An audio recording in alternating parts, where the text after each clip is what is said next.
And good afternoon to our viewers on the DBS Facebook page. And we are here at the House of Assembly, the Parliament building, where we'll bring to you the afternoon session of the second day of the first session of the first meeting of the National Youth Parliament here in our beautiful island, Dominica.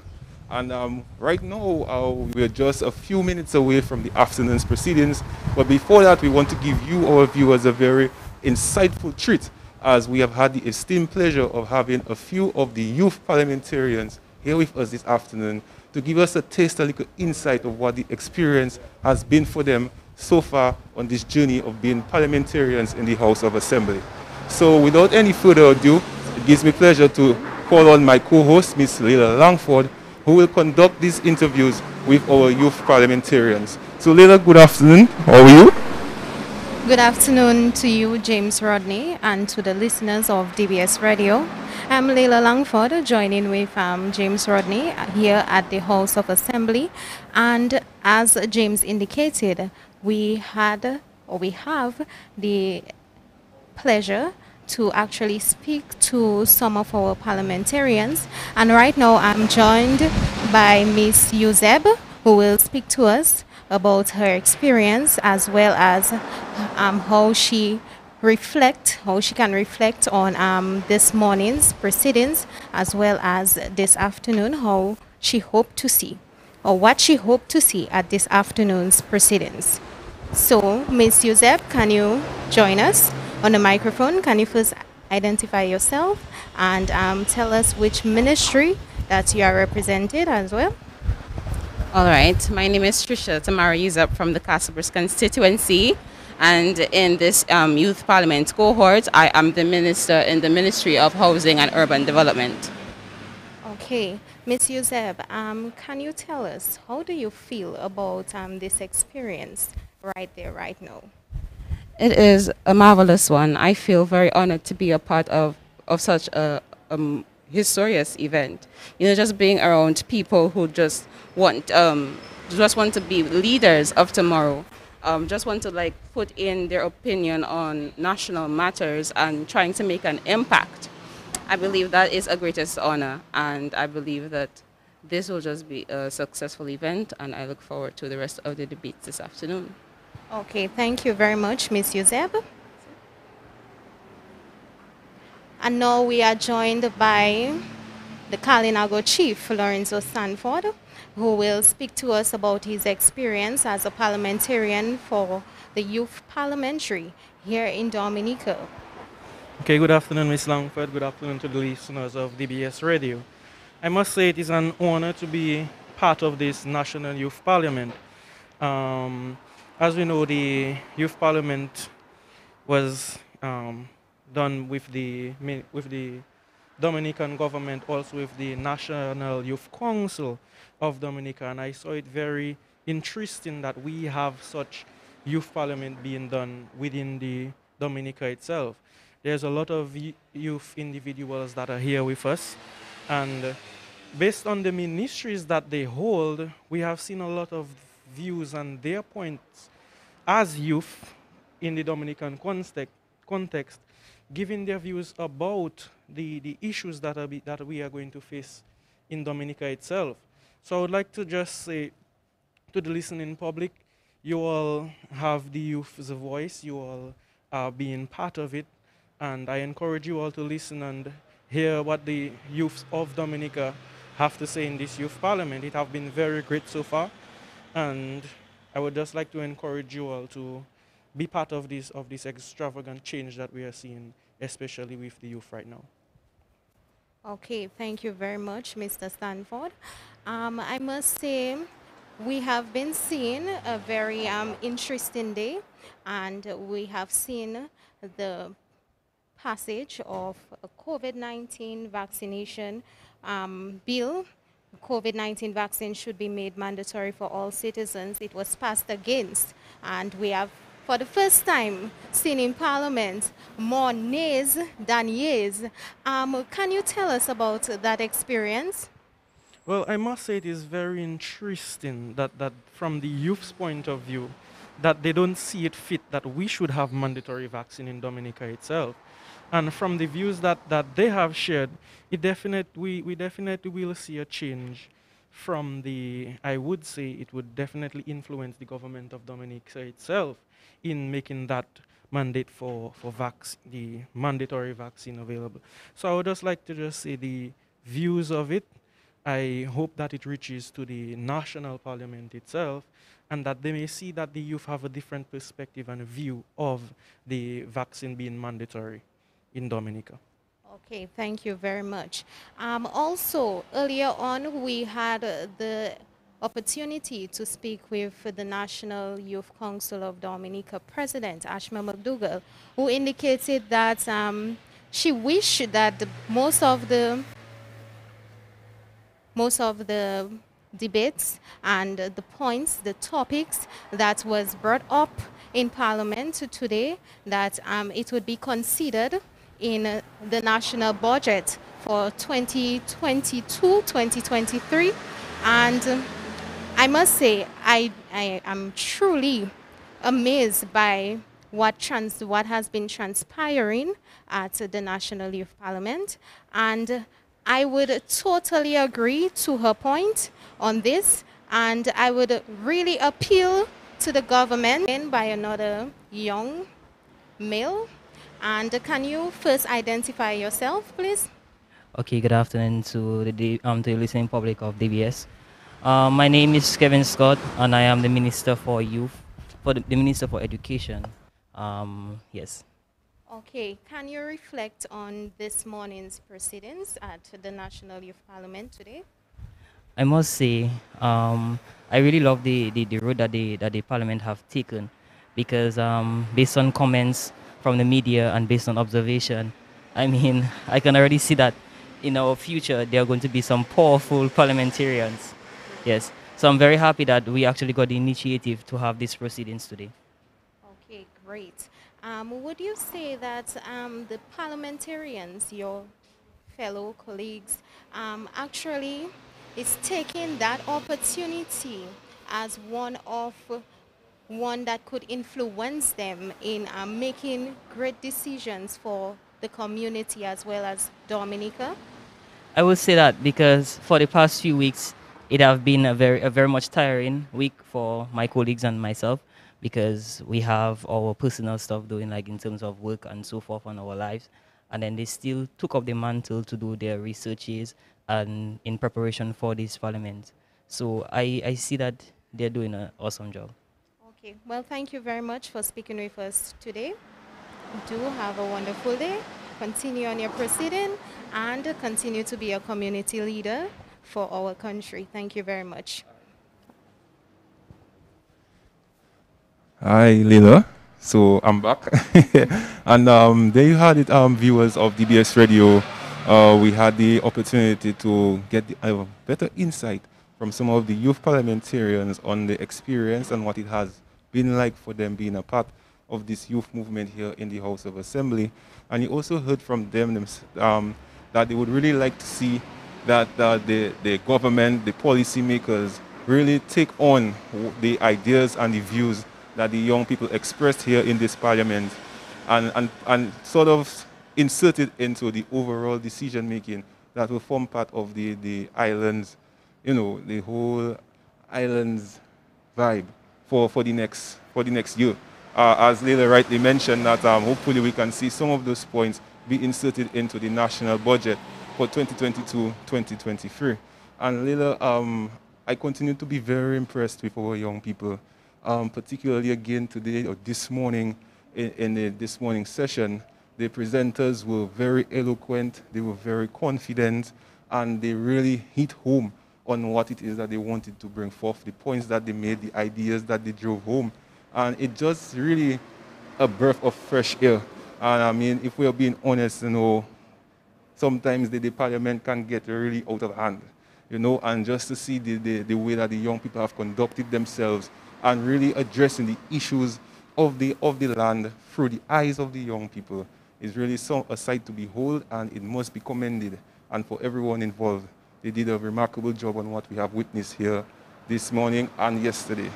I must say I am totally in agreement with you. And I believe that most of the presenters delivered positive arguments, and I was very impressed by Wendy Williams. She did a remarkable, I think that's Wendy Wallace. She did a remarkable job at pushing her point this morning, and I'm hoping to hear the other speakers who will be presenting on the topic: government's expenditure on capital projects should be restricted to housing, the international airport, and renewable energy for the next 3 years in order to improve efficiency. So we will hear more from this afternoon's proceedings on this topic, this motion: government's expenditure on capital projects should be restricted to housing, the international airport, and renewable energy for the next 3 years in order to improve efficiency. All right, and for those of you just tuning in and logging in here on social media, we are here live. DBS Radio is here live to bring you the afternoon session of the second day of the first sitting of the first session of the National Youth Parliament, which is an organization by the government of Dominica and the National Youth Council. And we shortly are going to go across to the afternoon session here at the House of Assembly to get so that the youth can continue to bring the points across to you, and that our senior ministers and the Prime Minister, of course, will be able to listen in and get some insight as to how they can give a general idea on the decisions that will have an effect on the people and the land of Dominica going forward. So just to go over that, for the opposing side, we have Lakia Joseph, who is the opposition leader, Fire Lander, who is the deputy leader, Adicia Burton, Anissa Laura, Anika Andrew, Benton Julius, Gabriel Leblanc, Owen Jose Maxime, Cornelia Adams, Lorenzo Sanford, Jedidiah Farrell, Rachel Andrew, Yannick Regis, Zebediah Maxwell, and Daniel Martin from the opposition side. And for the proposing side, we have Hanif Gregoire, who is the leader, Amika Cognet, Kevin Scott. We also have Ashma McDougall, Trisha Yuzev, Shema Etienne, Michael Allen. We also have Ashford Norris, Wendy Wallace, Paloma Mack, Keanu Winston, as well as Curdell Coffey, Stephanie Williams, Jayana Abraham. All right. So Leila, from your view, how have you found this youth parliament so far? I remember it has been dormant for the past 3 or 4 years, and it's just being revamped and brought back as part of the parliamentary proceedings for the land of Dominica. So, as a young person yourself, listening on what has been going on for the past day and a half, what are your views on it so far? As I indicated this morning, that I'm very proud to be a youth of Dominica. I see this as a youth movement, and I really endorse this movement. And I must say, it has been an interesting and historical moment. I am not a parliamentarian, but being part of this broadcast makes me a part of the National Youth Parliament, and it has been great so far. I am seeing future leaders, future community leaders. As I said earlier on, I am seeing a future Prime Minister right here in the mix of these young people, as well as future ministers. Maybe a Minister of Education is right here. Maybe a Minister for Foreign Affairs is here as well. An ambassador is also here. So I must say, the young people right now has a voice in Dominica, and I'm very proud of this. Yeah, very well said, Leila. And I want to endorse exactly what you have said, what you have shared here. I share the very same sentiments as you. And this is a real collaborative effort on the part of the young people, the government of Dominica, the National Youth Council, and all the youth groups and organizations that have also played a role in getting these young people prepared and ready to deliver what the presentations that they have given to us thus far. And I have no doubt that the afternoon session is going to be one to remember. And I think the afternoon session is where, they really going to hit some points home and, raise some eyebrows. You don't think so, Lila? I am totally in agreement with this, and the topic is a very good one. Uh-huh. And I must say, I'm awaiting. I really want to hear the views from the opposing side on this topic, since it is a national development topic. Yes. So it is something based on the views that is said here. Government can make a decision, and I must say, I really want to hear the opposing side debate on this topic. Yes, I want to agree with you on that as well, Lila, because geothermal energy has been one that has been a topic of discussion for quite a while. And I think even we as a people are really looking for some sort of fruition as to when we can really start to benefit from the whole idea of geothermal energy. And I know that the government has invested a significant amount of sums to make this a reality. And from all reports that we have had this far, even in the House, right here with the senior ministers and the Prime Minister, it seems there's a light at the end of the tunnel in making that a reality, where Dominica will have an alternate source of energy for the island. Especially now, as we are looking at being the first climate resilient nation in the world, there's no doubt that having that alternate source of energy will definitely propel us in achieving that goal. And not only geothermal energy, but we have been hearing talks about the International Airport project. Yeah. And we know that there have been some major developments in that area. We have seen the clearing of some lands in Wesley already. We have seen also the construction of some homes for residents who were displaced due to the commencement of the International Airport project. And also we have seen that the government have been making tremendous strides in creating or building homes, resilient homes for the people of the nation, those in need. And also we have seen that the government has invested a lot into building resilient structures. And I must say, that's a tremendous job by the government. And I must say, I'm really awaiting the opposition side to speak on that topic. Yes, you definitely, Lila, and it's all about development. I mean, at the end of the day, we all want to live comfortably and have everything benefit each and every sector of society. And I think that is the most important mission of the state, and we are going to continue to do that as best as they can. I mean, that's why we're not going to be able to satisfy and please everybody at the same time, but it's gonna be good, and I think we are heading in the right direction for some of the capital projects that we know are coming on stream, and we are. Okay, all right. So we're still waiting on the start of this afternoon session.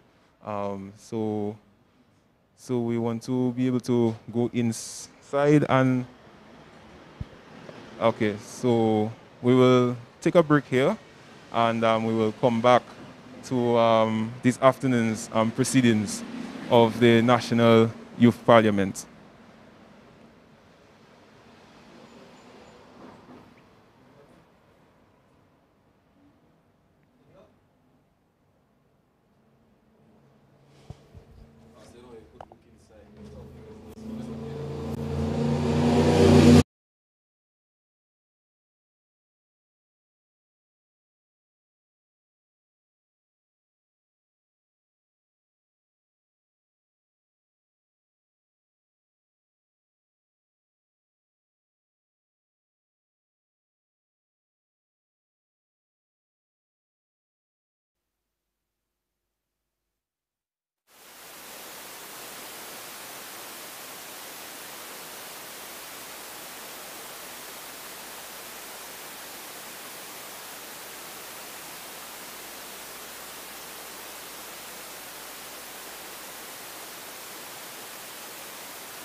Good afternoon. You may take your seat.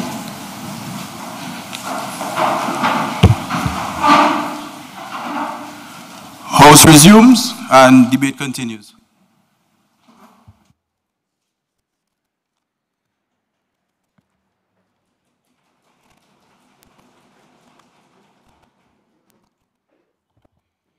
Yes, I recognize Honorable Daniel Martin. Yes, you may proceed. Greetings, honorable members. I'm Charlie Minister of Tourism, International Transport and Maritime Initiative. I have one question. Outside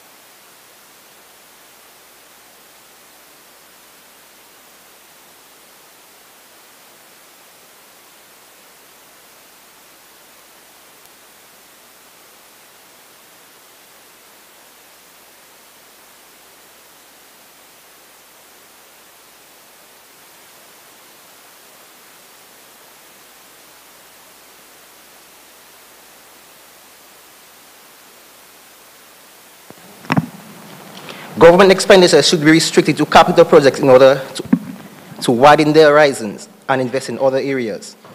All the areas that can have a great impact of the people, the youth, and the economy by strengthening other industries for the greater benefit of one, can see to it the flourishing values of these industries in unison with each other. And for the next 3 years, we can accomplish full efficiency within our borders. Each industry on its own can produce multiple tourist hotspots around the island, and also can provide entertainment for long-staying tourists, and can persuade them to lengthen their stay for the experience they would enjoy here will be like no other.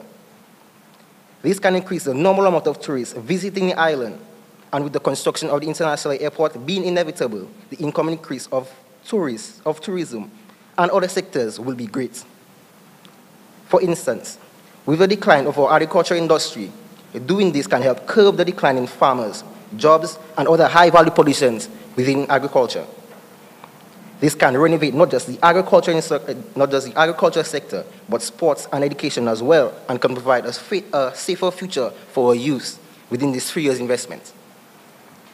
With this being said, Mr. Speaker, how can tourism help? How can agriculture help tourism? With the addition of the international airport, there will be an increase in tourists on the island. But, Mr. Speaker, are we ready for that? Are we self-sufficient enough to handle such crowds, Mr. Speaker? By strengthening our farmers and making it easier for them to expand their gardens, encouraging them to plant a wider range of crops, this can help the beautification and improve the flora and fauna, Mr. Speaker. As Dominicans, we advertise ourselves the nature isle of the Caribbean, matter of fact, as the world. So by doing this, we can improve the birds and the trees and everything else. So why can't we go towards this idea instead? This can also expand the market for tourists looking for local provisions and food. This can help to improve self-sufficiency and decrease the import bill, since this is one of the main concerns of Dominica. And also self-sufficiency. Self-sufficiency is one of the main concerns with many countries in the world, because who wants to go to other places for their own things where we can plant it here, do it here on our own? On March 22nd, 2022, the Ministry of Finance released a bill that would see to it the roads repair in certain villages such as Peebush, Granby, Cassibus, and Kalibishi. This can make it easier for the transportation of farmers to and from the market. But not just the farmers. This can make it easier for the tourists as well, as they would love to pay to see where their delicious fruits are coming from. I also commend the government of Dominica for starting this project. As I see to it as a start of this idea and a step forward for improving efficiency and helping overcome self-sufficiency. Lastly, Mr. Speaker, maritime initiatives. On April 16th, 2021, Dominica News Online released an article about the government efforts to build a cruise ship village at Bayfront and Woodbridge Bay. But should this be the only project the government the government have for this lubricant ordeal as maritime tour guides and tours can be worked on as well. Mr. Speaker, we have something in where Soufriere that encourages dolphin watching, whale watching and stuff like that. Mr. Speaker, we can also encourage this in many, mostly all, especially on the west, Mr. Speaker, where we have the Atlantic Ocean, which is rich in fishes and all kind of things. Therefore, by building jetties and wharves in strategic areas that are in need of it, can bring this idea into higher heights. Mr. Speaker, I thank you for my contribution is being there.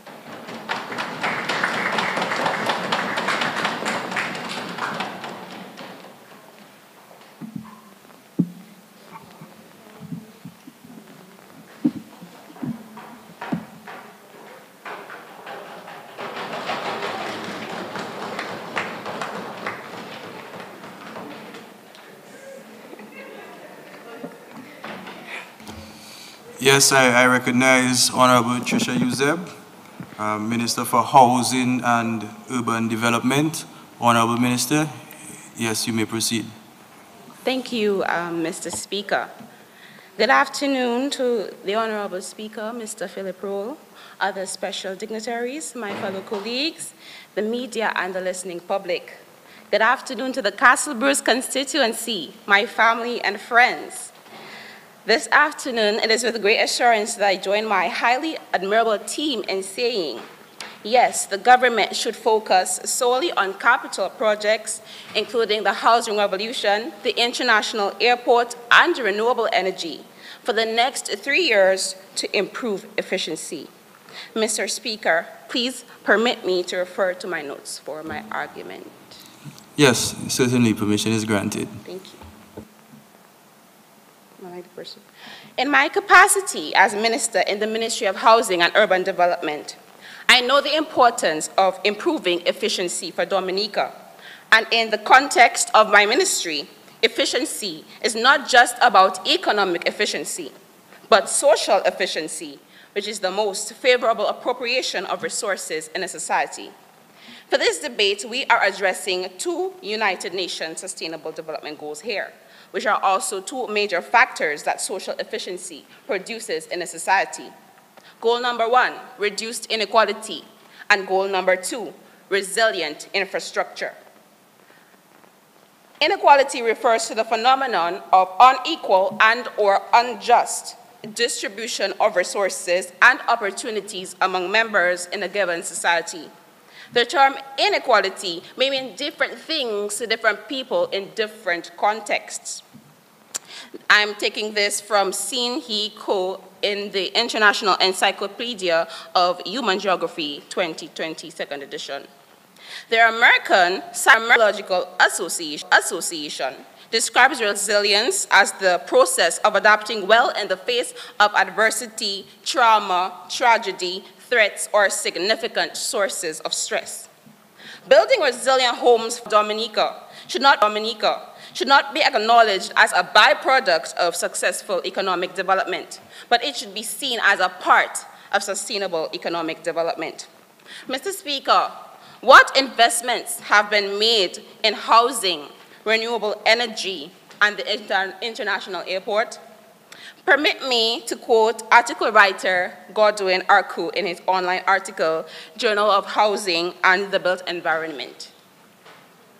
And I quote, housing investment should not be considered as a resource-absorbing, unproductive sector, or merely as a social policy with little or no effect on other sectors of the economy. Instead, housing should be viewed as a resource-producing and investment good. The economic benefits of housing need to be considered and planned for as a necessary component of wider national development strategies, end quote. In Dominica, there are 3 categories of persons under the brackets of inequality. Number 1, those who have homes. Number 2, those who do not have homes. And number 3, those without access to resources needed to get these homes. To build a home, Mr. Speaker, one needs access to land, capital, planning or architectural design for my honorable architecture over there, and estimates. Not everyone has these privileges, and this is where we can clearly see the gap inequality generates. Building homes is resource producing, meaning that for every home built, a financial resource is allocated onto the individual receiving the home. A home is an investment good, and in every way can be used to generate revenue business-wise onto the persons receiving the homes. Please note here, Mr. Speaker, that adequate, affordable housing in a secure environment is a major indicator of increasing living standards in a society. A critical element is the existence of support instruments. Many of these must be considered like housing and security for the people of Dominica. The absence of home ownership is often associated with poverty and social exclusion. That is what we are treating. Persons without access to land and homes will struggle to come up with the finances to own their own land and homes. Can you recall, Mr. Speaker, during Hurricane Maria, that those with concrete structures took a massive hit, but they were able to recoup quickly, unlike those who lost every single thing? From the structure of their homes to everything inside it, Mr. Speaker, everything was lost. Isn't that inequality? With high expectations of the future, even the World Bank saw the importance of residential infrastructure in Europe in the 1980s, after putting it on a back burner for all of the 70s, Mr. Speaker. A world document dubbed the Structure and Performance of the Housing Sector of the Centrally Planned Economies for European Nations in 1989 was issued using data to introduce new policies that make rent more reasonable and loans more available for people across Europe at the time. Many socialists strongly believe and have concluded that high-growth economies are intractably tied to urbanization. And for those wanting to research, you could just research Guyane HM and Guyane LD 2018 International Journal of Social Economics, Volume 45, Number 2, pages 316 to 339. Prioritizing the housing revolution right now is the best strategic course of action against hurricanes, Mr. Speaker. Every year, the government is reducing inequality by providing resilient homes in every community across Dominica. We are prioritizing sustainable development through the housing development. We will not put it on the back burner for 3 years, expecting that our people will thrive despite inequality. Since the passage of Hurricane Maria in 2017, Mr. Speaker, the government, through the Public Service Investment Program's Access to Loans Grants to CBI, has made an aggressive effort toward tackling inequality. That is an average of $60 to $75 million per annum, Mr. Speaker. As of today, it is recorded that so far 1,300 homes have been built across Dominica. That is 1,300 families now in resilient homes that will never experience a catastrophic hurricane. They don't have to see their homes being blown away again. We are 1,300 homes into eliminating inequality in our great nation. What is social efficiency? Which is what social efficiency is all about. This government knows that the developing world is shaped by socio-political needs that ensures the people feel safe, secure, settled, and appreciated by their government. People from Hillsborough Gardens in St. Joseph, the Kalinago Territory, Corcoran, Melville Hall, Wesley, Georgetown, Cottonelle in Portsmouth, La Plaine, Genesee, Grand Fort Roseau, Castle Bruce, and Saint-Sauveur can attest to that, Mr. Speaker. In the building of these homes, there was also the creation of jobs. Many young persons have been working with locally and regionally recognized construction companies. That is to answer the question of the opposition leader, Honorable Akia Joseph, when she asked in her speech about the jobs. So I'm answering. We have seen young men and women become industrious members of society by dedicating their time to learning new skills and becoming plumbers, electricians, laborers, HVAC specialists, heavy equipment operators, truck drivers, and the list go on. We can see our engineering students, both male and female, getting one-on-one training with seasoned engineers. Because of what? The housing revolution. Because of this special endeavor toward eliminating inequality among the people of Dominica, many people received access to jobs which increased their standard of living.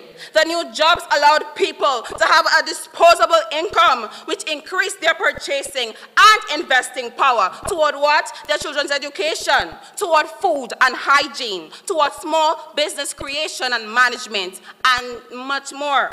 How, Mr. Speaker, can these capital projects be seen as unnecessary priorities that dampens the economy when it gives the skilled and unskilled workers the chance to make money for their families? The people of Dominica are being prioritized in this effort, and the government of Dominica will continue to do so. Take notice of how many people have been and will continue to benefit from the building of climate-resilient homes. Laborers, restaurants, bars, bed and breakfasts, hotels, local shops, and real estate. All around Dominica, we have seen direct and indirect beneficiaries, and one cannot deny that in one way or another, they have seen a family thrive. For 2 years now, $25 million was spent on the acquisition of lands for the construction of the soon-coming international airport, with an additional $22 million to be spent in the next coming months. Also, $5 million was spent on the acquisition of lands for the geothermal project. This needs to be a fulfilled promise to the people of Dominica, and it will come. Domlec will purchase electricity sourced geothermally from the government and sell it at the buying price to reduce the cost of electricity for Dominicans. This in itself is sustainable, as we no longer have to rely on the importation of diesel to cover 70% of our electricity supply.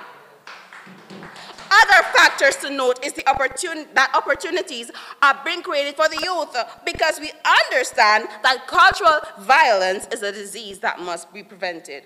The goal is to see educated young men and women become exceptional members of this great nation, despite their individual backgrounds.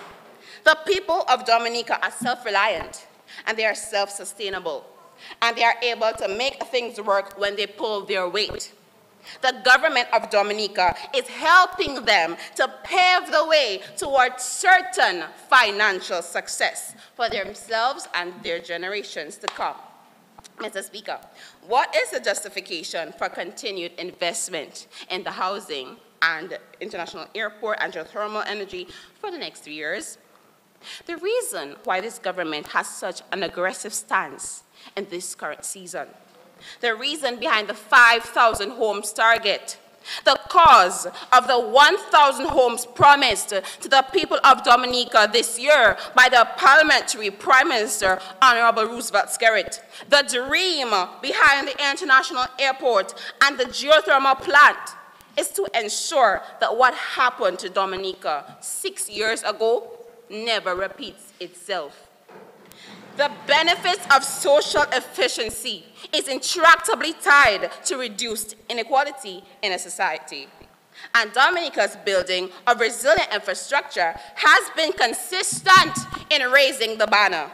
Our second factor for this debate, under the stance of social efficiency, is the building of resilient infrastructure for sustainable development. Situated in the middle of the Lesser Antilles, our beautiful Dominica, we get impacted by most, if not all, passing storms and hurricanes. We need to live safely and in comfort in our hurricane-proof homes. As a nation living in a global community, we need the means to communicate, to say hi, hello, idea we. This is a priority, especially for post-disaster recoveries. After Maria, Dominica was cut off from the rest of the world. For us, we could not call our loved ones and let them know that we were okay. Most of the diaspora thought we were dead. This just concretes my point that we need to be resilient in our energy resources, our telecommunication services, and our infrastructure. Are we not tired of using US data for Dominican debates? We need a resilient research center. We can't afford losing all these documents and information every 5 to 10 years. So that we won't have one parliamentary speaker speaking unmannerly to another parliamentary speaker saying, where is the statistics? Becoming the first climate resilient nation in the world can become possible if we focus on investing in capital-intensive infrastructure, such as those we are debating today. Hurricane Maria ravaged our beautiful country, destroying a large fraction of our economy, Mr. Speaker. 226% gone in a few hours. Years of hard work, years of labor and investments blown away, Mr. Speaker. What are our strategies? We are looking at eco-friendly energy, a long-term renewable resource. It is our defense against unnecessary wars and tyranny. We will be the ideal location for geo-enthusiasts as well as geoscientists for new study and research. Mr. Speaker, renewable efficiency for Dominica, renewable energy efficiency. This will help us pave the way for Dominica to be the leading nation in the industry in the world. Not only can we become climate resilient, but we can help other nations be climate resilient as well. By doing this, we are facilitating UN Sustainable Development Goal number 7, affordable and clean energy, and goal number 13, climate action. Honorable member, you have 5 more minutes to complete your presentation. Mr. Speaker, I move that the member receives 5 more minutes to complete her presentation. I'm seconding it, Mr. Speaker.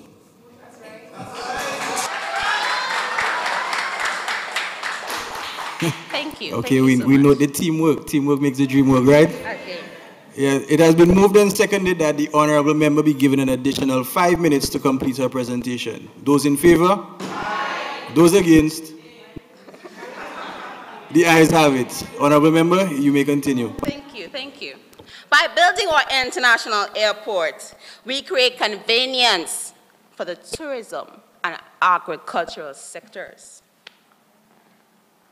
We create convenience because of direct and shorter flights. And I'm thinking about our florists and soap makers and hand sanitizer producers and our natural hair gurus. You know, we will have wider access for resources going into and out of the country as we find ways to grow economically through what? Through globalization. We'll have quicker foreign market access that gets business done within minutes or hours. Our popularity will increase, which will boost the tourism industry and foreign market exchange. In doing so, Mr. Speaker, we meet UN Sustainable Development Goal number 9, industry, innovation, and infrastructure. Encompassing all we have discussed today, allow me to introduce to you the Human Development Index, which is this era's ultimate method of measuring a country's development. Permit me, for our presentation's sake, to use an important quote on the Harvard Business Review's website in an article written by Amit Kapoor and Bibek Debroy, which are journalists and which is a journalist and an Indian economist, respectively, on October 4, 2019. And I quote, Mr. Speaker, Economic growth has raised living standards around the world. However, modern economies have lost sight of the fact that the standard metric of economic growth, gross domestic product, or GDP, merely measures the size of the nation's economy and doesn't reflect a nation's welfare. Yet, policymakers and economists often treat GDP or GDP per capita in some cases as an all-encompassing unit to signify a nation's development, combining its economic prosperity and societal well-being. As a result, policies that result in economic growth are seen to be beneficial for society.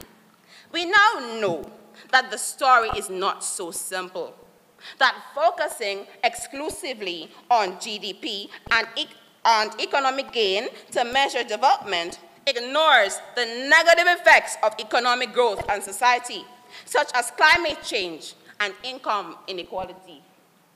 It's time to acknowledge the limitations of GDP and expand our measure of development so that it takes into account a society's quality of life, end quote.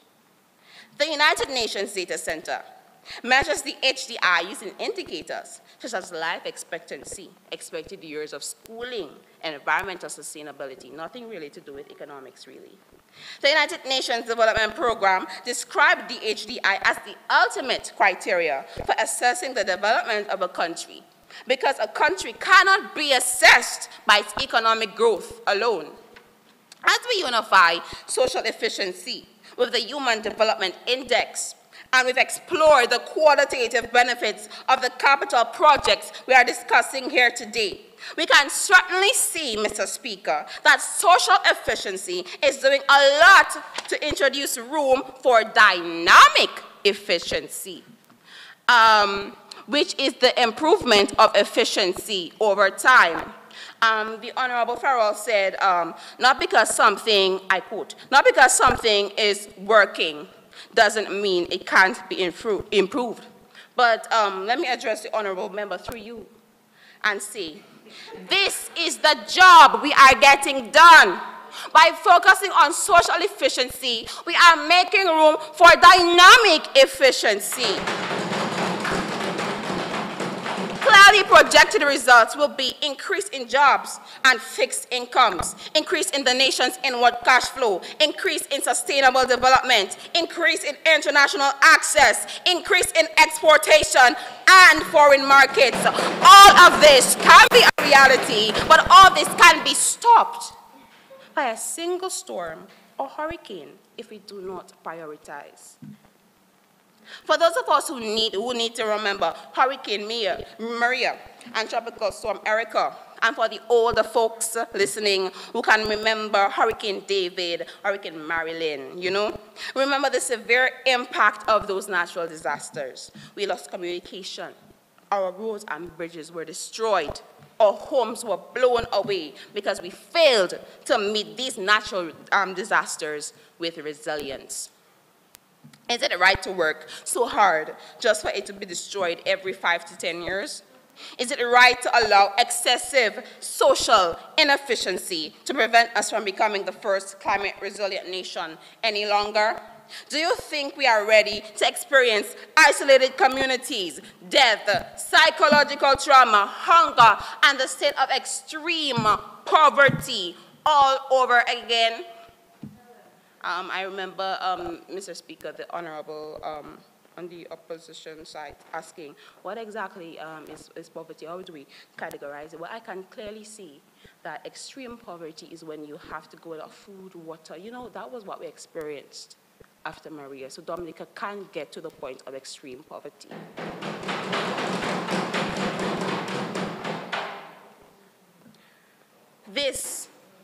All this I just mentioned, this is for our justification.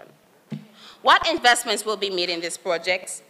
As we strive to ensure resiliency, social efficiency for dynamic efficiency, bear in mind that this year, despite the opposition, bear in mind that Castle Bruce, Paybush, Woodford Hill, Trafalgar, Kings Hill, Eggleston, Collie Ho, Point Michelle, Grand Bay, the Kalinago territory, and every community from Capuchin to Kashaku will see climate-resilient, new, modern homes. When? This year. If we don't make a concentrated effort toward nation building and postpone and mix and mingle as the opposition think is best, what will be in the best interest of our people?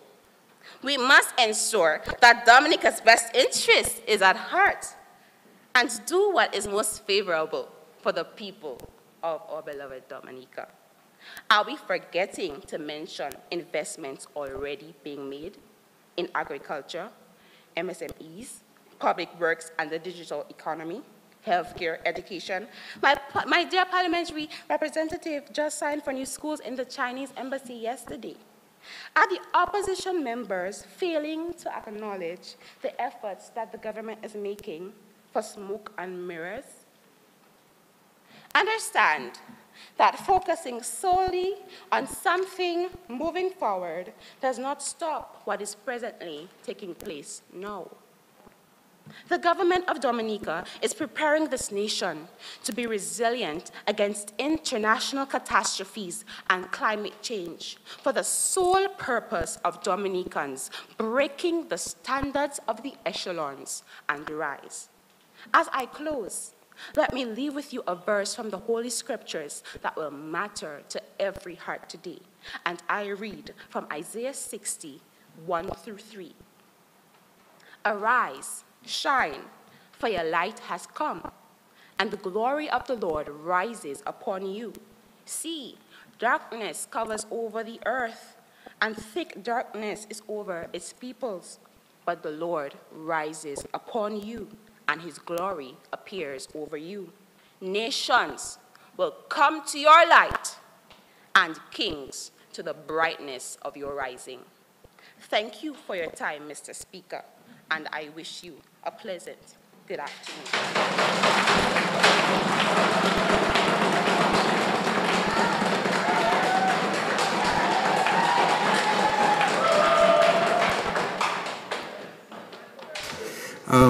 Honorable members, please refrain from the wooing.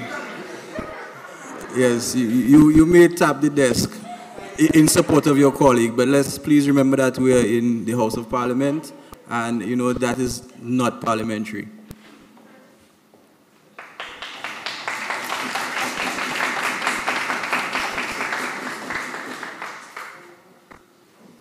Okay, I recognize Honorable Rachel Andrew. You may proceed. Mr. Speaker, with your leave, while I deliver my contribution, can I refer to my notes? Yes, permission is granted.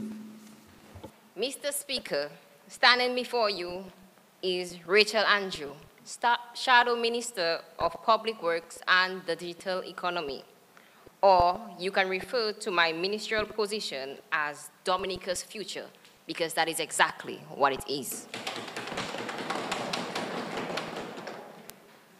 Mr. Speaker, I rise to give my contribution on the resolution being presented in its honorable House today.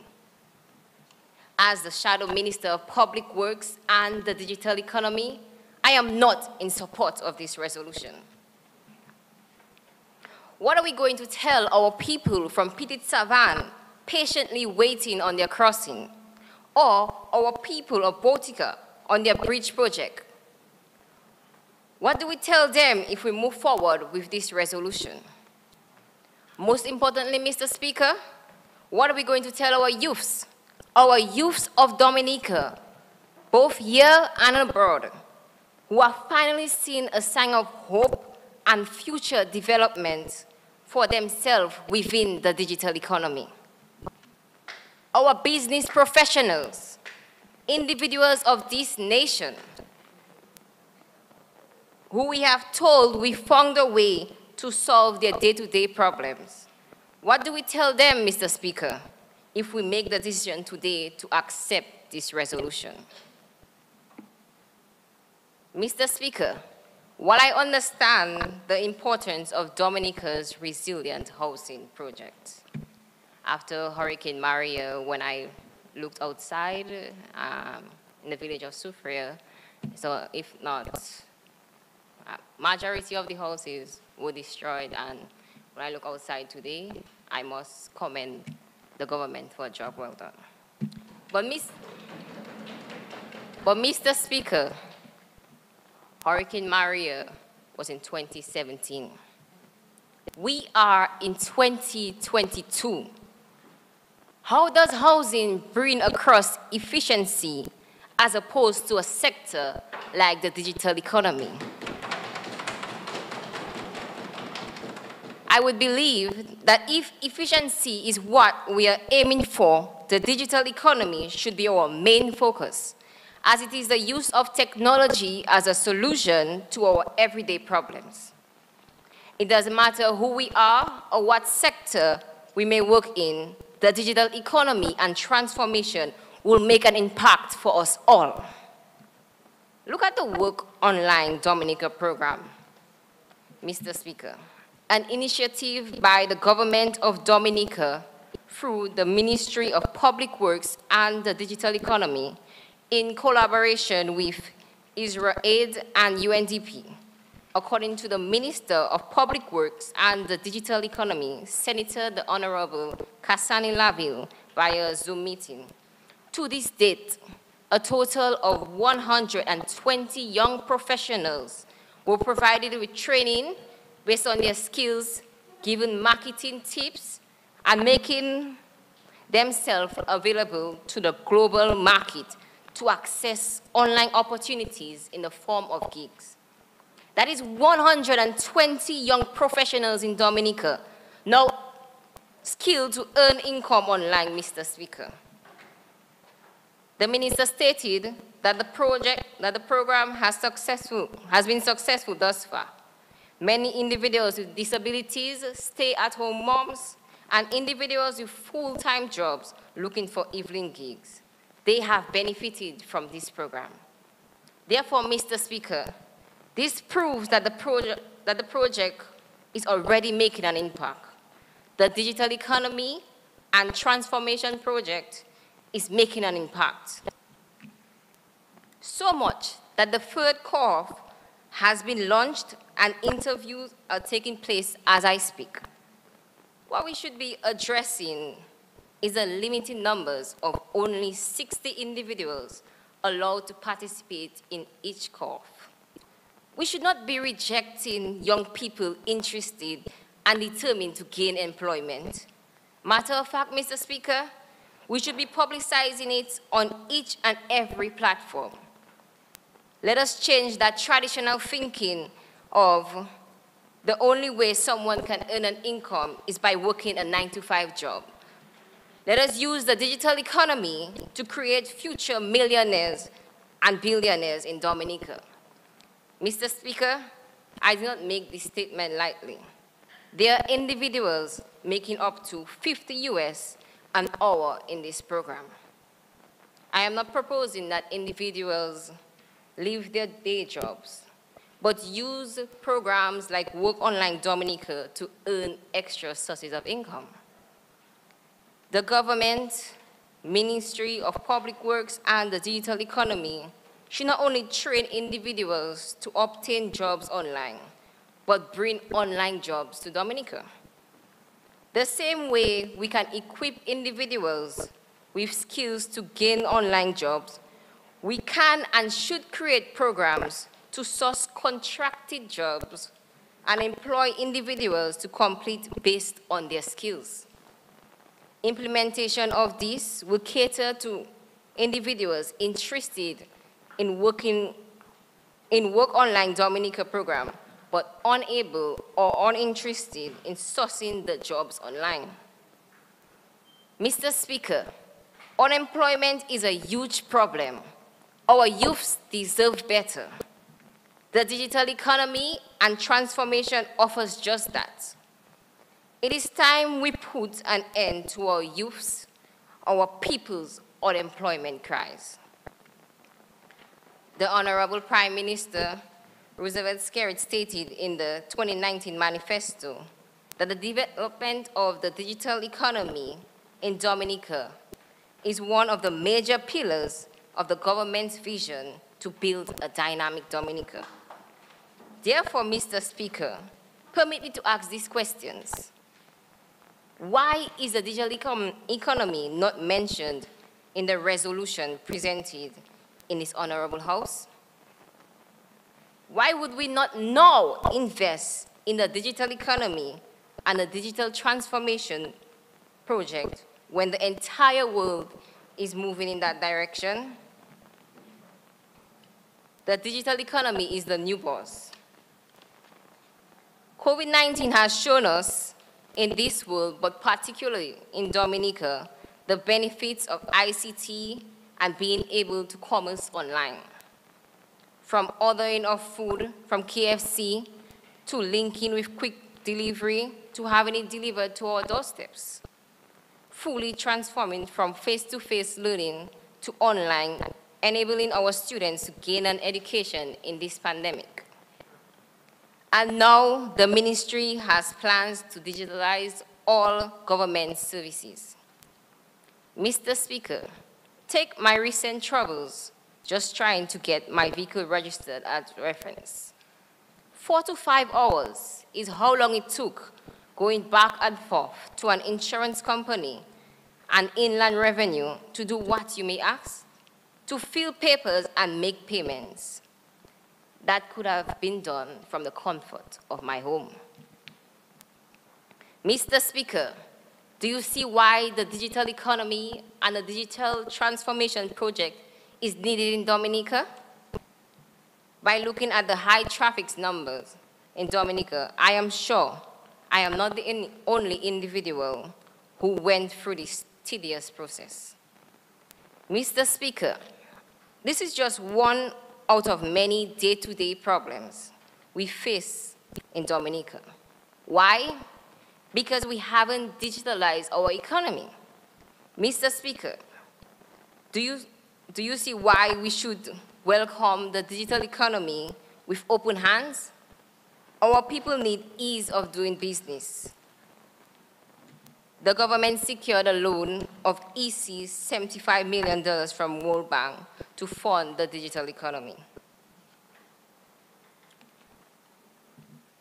But, Mr. Speaker, we must not forget it is a loan. We have to eventually pay back these funds. If the government plans to restrict government expenditure on housing, the international airport, and renewable energy for the next 3 years, it hurts my heart to say this, but we should stop investing in the digital economy and draw back from it. Or else this will come as expenditure, Mr. Speaker.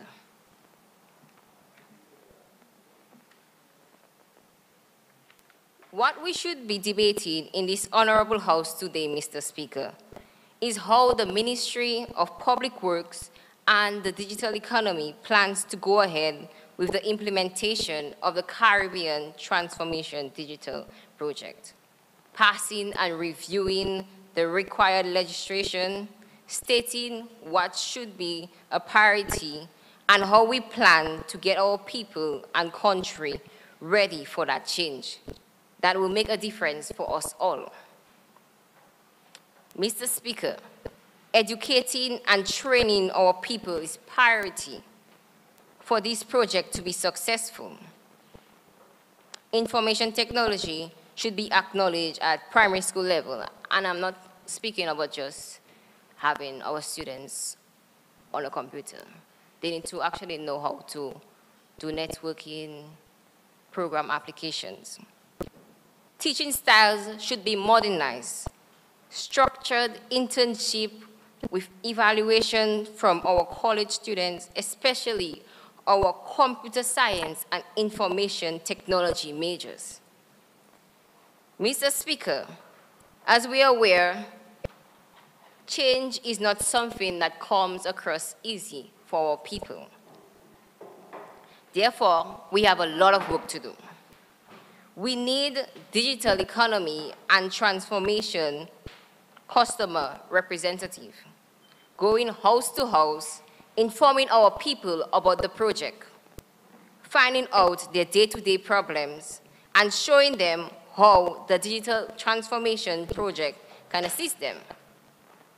Mr. Speaker, there is no denying that the international airport is of great need and desire to our people and the expansion of our economy. But I question, should we achieve it at the expense of public works and the digital economy, when in fact they should be working hand in hand? Mr. Speaker, the digital economy is here and ready and able to assist in proper airport management system, check-ins, and significantly improving our digital footprint. Mr. Speaker, we must also allow our micro, small, and medium enterprises positioned to capital form.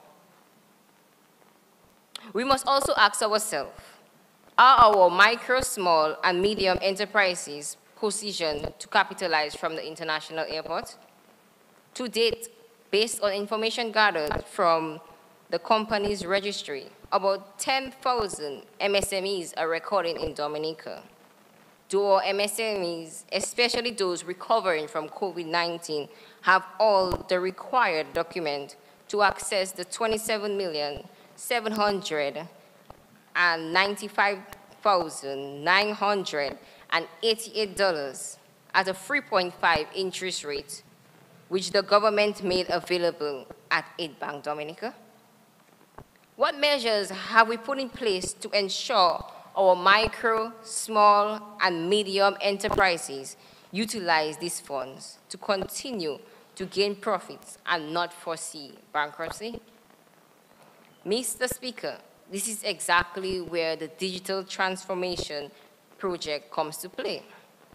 From the minute an individual decides they are ready to invest in a small business, they should be able to register and pay online. From this, they should use the same login information to access an application equipped to deal with all small and micro businesses' needs, from financial support to creation of business plan, to marketing, to training, to networking, anything, Mr. Speaker. The digital economy will improve efficiency for all sectors. Therefore, we cannot afford to not invest in it right now. We have merely hit the surface when it comes to the incorporation of the digital transformation of our country. Our e-payment services are in the beginning stages. The development of the digital economy policy and strategy is in the draft phase. In regards to security, our computer emergency response team is not yet finalized. Mr. Speaker, now let us focus on the public works part of my portfolio. The ministry, according to the information gathered from its official website, and I quote, in the arms of the government responsible for the national infrastructure, namely road network management, coastal management, irrigation and drainage, and water resource management. Honorable Member, you have 5 more minutes to complete your presentation. Thank you, Mr. Speaker.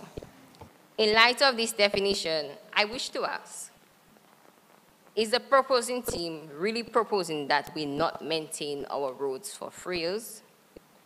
Mr. Speaker, if our roads are in poor shape, how will people access school and work? If housing is our priority without the incorporation of public works, how will the contractors access the houses? The little pothole problems we have now will turn to reconstruction of entire road projects. Do we believe that will be in the best interest of our government's pockets?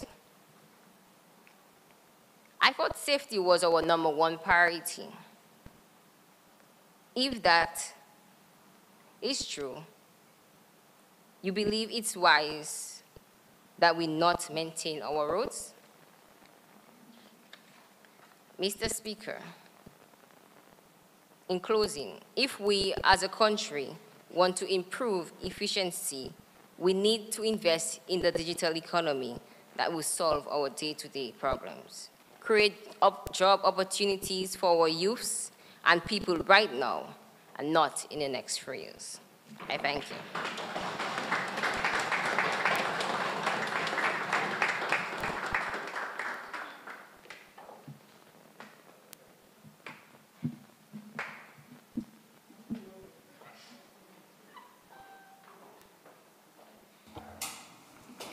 Yes, I recognize Honorable Paloma Mark, Minister for Tourism.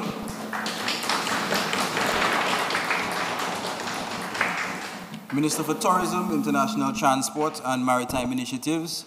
Honorable Mark, you may proceed. Thank you. I would like to send warm greetings to my daughter, Joelle, my family members, Pastor Smith, Mr. Colleen Baptist, Ms. Sherry Jeffrey, and Honorable Dennis Charles. With your leave, Mr. Speaker, may I be granted permission to refer to my notes? Yes, permission is granted. You may proceed. Thank you. Mr. Speaker, members of this honorable House, distinguished guests, fellow Dominicans at home and abroad, friends of Dominica, greetings. I rise to speak from the portfolio of tourism, international transport, and maritime initiatives. Tourism is known to be everybody's business. My vision of a dynamic Dominica is creating opportunities for meaningful change. I am of the opinion that government should indeed focus on its expenditure on capital projects that should be restricted to housing, the international airport, and renewable energy for the next 3 years. But what do we mean by the term capital projects? These are large, infrastructural, usually expensive projects built by the government for the improvement of public life by using public funds. These projects include airports, housing schemes, power plants, etc. My focus will be on the international airport as it is of utmost importance to my ministry. Mr. Speaker, there is a well-known issue of air access to Dominica, an ongoing issue because of the absence of an international airport. The Ministry of Tourism is the key ministry charged with the task of building and managing our long-awaited international airport. I am blessed to be so positioned and part of one of the best parts of Dominica's history. Despite what the opposing side may say, this airport is no political gimmickry. It will soon be a reality. Mr. Speaker, for us to understand where we are now, we do have to mention the past. It was in 1975 that the Dominica Labour Party first announced plans for the international airport under the leadership of the then Premier, the late Honorable Patrick Rowland John. Some 450 acres of land had been earmarked for the airport and other related projects, but no land was ever paid for. Decades later, our small nation still couldn't offer direct flights to and from Europe and the US mainland territories until now, as we have American Airlines landing at the Douglas Charles Airport, an improved facility with night landing capabilities. Mr. Speaker, I take this opportunity to commend the government of Dominica for taking this bold and wise decision to invest in the construction of an international airport, which will be financed by the Citizenship by Investment Program. Despite the obvious good that the international airport will have on this island, it is without say that this project is without its critics. Mr. Speaker, there has been great debate on whether or not the Wesley Woodfordale site is the best suited site for this facility. However, there is a mountain of evidence showing that this is indeed the ideal spot for such massive infrastructure. According to reports made by Samuel Johnson, CEO of Dominica's International Airport Company, with an interview with me via the telephone, on March 19, 2022, I quote, "The international airport site selected meets international safety standards. The area has an obstructive straight-on and access departure to enable precise landings. The site is also capable of a runway long enough to accommodate Boeing 777 and A350 wide-body aircrafts." Close quote. Mr. Speaker, the opposing side may ask, why should we invest in an international airport? We in Dominica have a vibrant and unique tourism product that truly sets us apart from the entire world. It will expand and enhance all sectors and build a more robust and diversified economy. Mr. Speaker, to be frank, if people are unable to come to Dominica, then we will be unable to do business.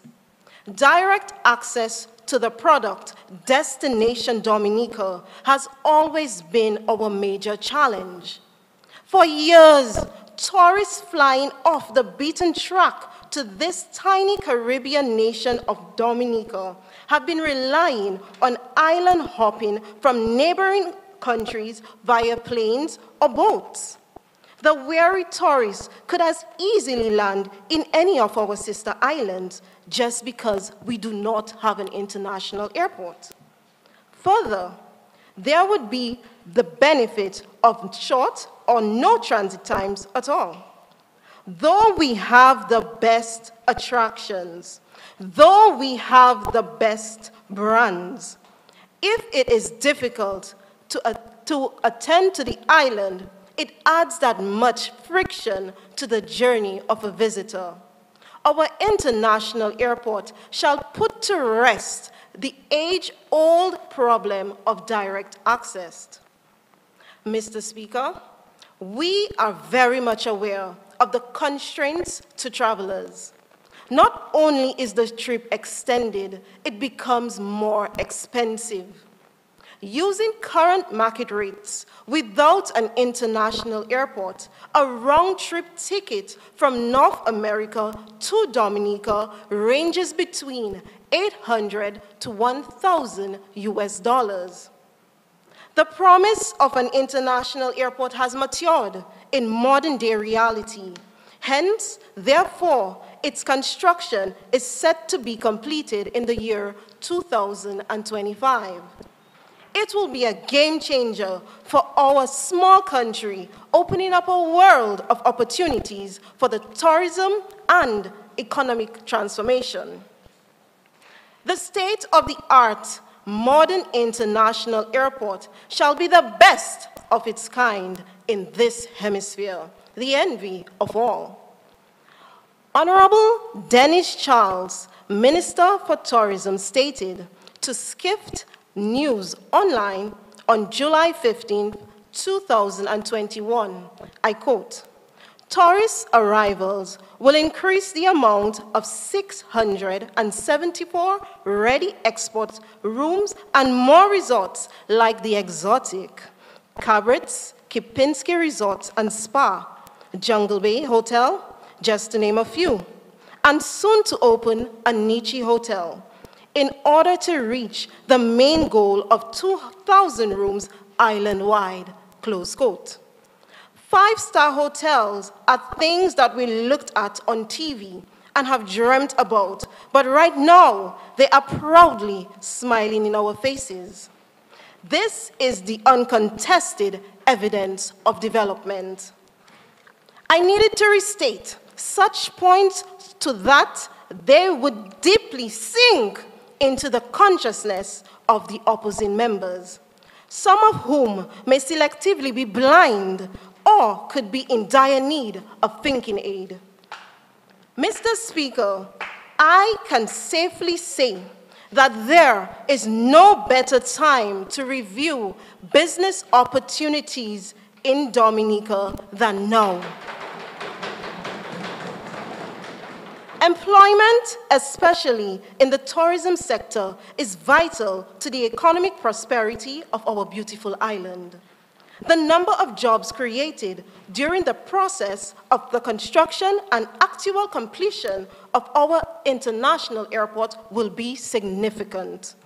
Employment opportunities for heavy equipment operators, truckers, skilled and semi-skilled persons, food vendors, farmers, small business owners, fisher folks, and countless other persons will be a natural consequence of this international airport during its first initial phase.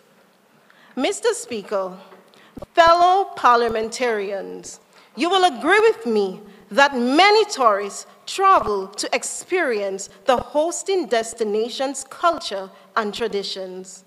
This is very profitable to the local restaurants, shopping centers, and stores, which can cater to the needs of our visitors. Further, these new jobs will not only be restricted to the tourism sector, but may also include the agricultural, communication, health, and the education sectors. They will have to provide raw materials, information support, health and safety services, and training to the tourism sector. Employment begets employment.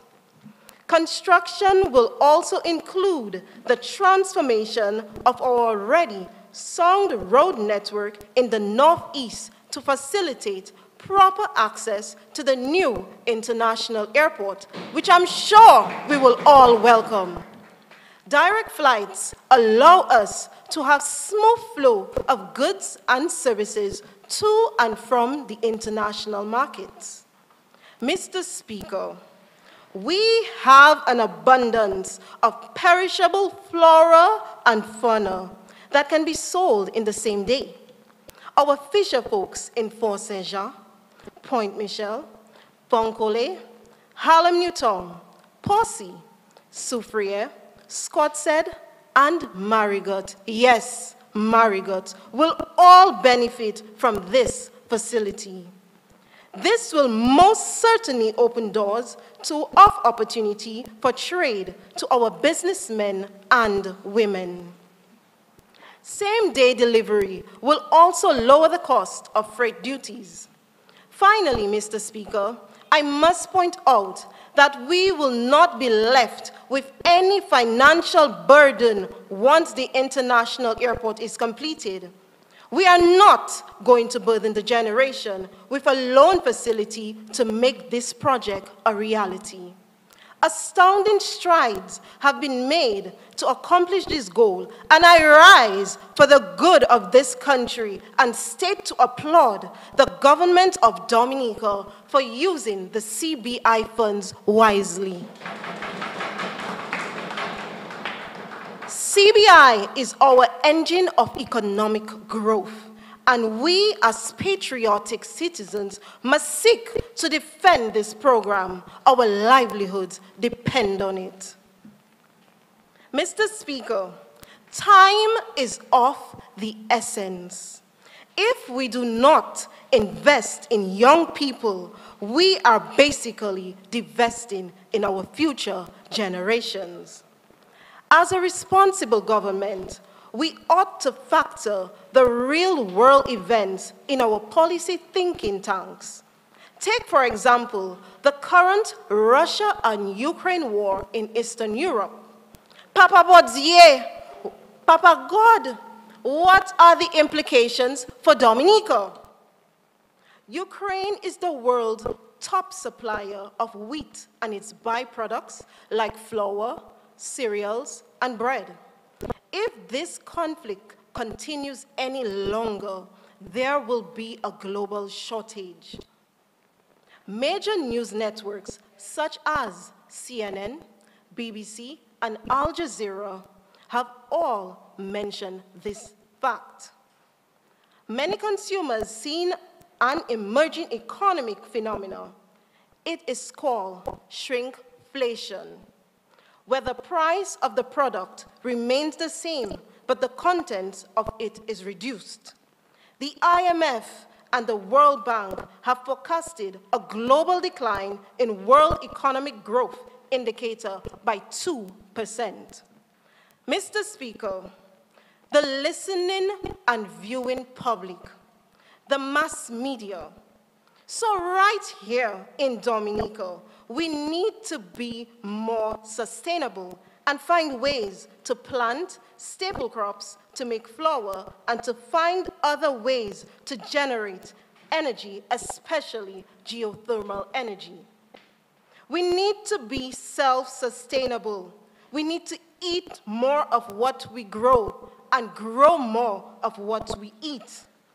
Our government's policy is in this direction, as seen through our many investments in the agricultural sector. All these expended efforts are aimed to allow us to stand on our own 2 feet, whether it be in times of adversity or peace. Mr. Speaker, the proposed international airport will allow young entrepreneurs to establish new products and services that will not be fully utilized by the local population alone. For example, during the first wave of the COVID-19 pandemic crisis, we saw the rise of so many innovative small businesses by the youth. Some of these were service-based, like delivery services, but even more were product-based, and these same products can be sold at our international airport and beyond. Honorable Member, you have 5 more minutes to complete your presentation. Ask one more time, please. Yes, please. Mr. Speaker, I move for the honorable members to be granted an additional 2 minutes. Thank you.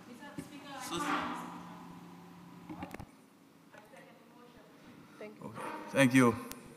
I'm loving the teamwork, by the way, just saying. It has been moved and seconded that the honorable member be given an additional 2 minutes to complete her presentation. Thank you. Those in favor? Aye. Those against? The ayes have it. Honorable member, you may proceed.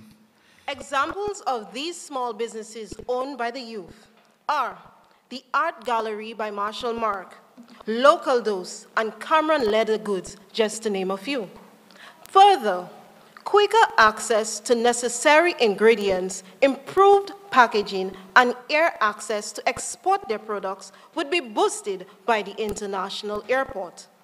This airport will doubtlessly enhance Dominica's capacity to import a greater number of consumer products touching every sector.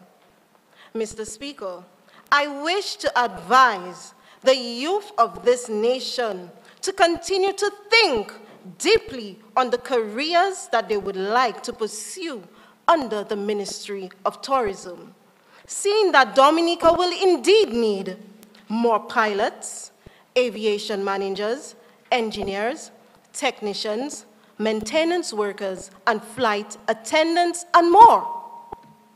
Mr. Speaker, we may not share the same blood, but we do share the same passion in our hearts. I am a mother, a good one to be exact, And I am certainly passionate about creating a better and more sustainable future for my daughter in order to make her life easier. For it is written in Proverbs chapter 13, verse 22, a good man leaves an inheritance to his children's children. In conclusion, Mr. Speaker, I will truly say that the government should focus its expenditure on capital projects that should be restricted to housing, the international airport, and renewable energy for the next 3 years. This focus should especially be on the international airport, as it will directly affect so many other islands and improve the life and livelihoods of so many in this country. Mr. Speaker, in Dominica, we have the blessings of God. We have the products. We have the resorts. We have the people. We have the natural amenities. But Mr. Speaker, what are we missing? We are missing the international airport. And we are not willing to wait any longer. Forward ever, backward never. Thank you.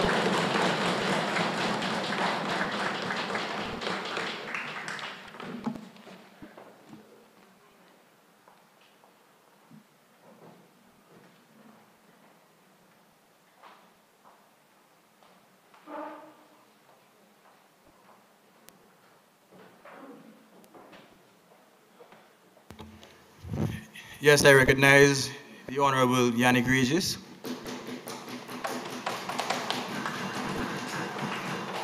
Yes, Honorable Regis, you may begin. Good afternoon, Mr. Speaker.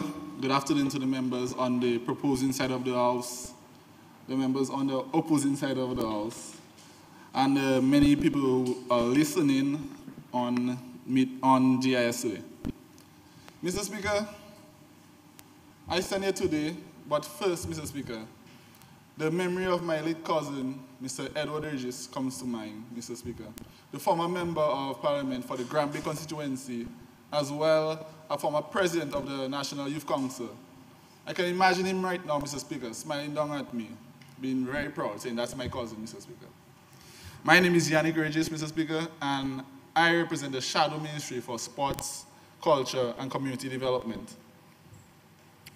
Mr. Speaker, I rise here today to give reasons why I am of the firm opinion that government's expenditure on capital projects for the next 3 years should not be restricted to only housing, the international airport, and renewable energy. Mr. Speaker, I heard a lot of talk today about dynamic Dominica. Mr. Speaker, the government has focused on the development of Dynamic Dominica as outlined in the Dynamic Dominica Manifesto.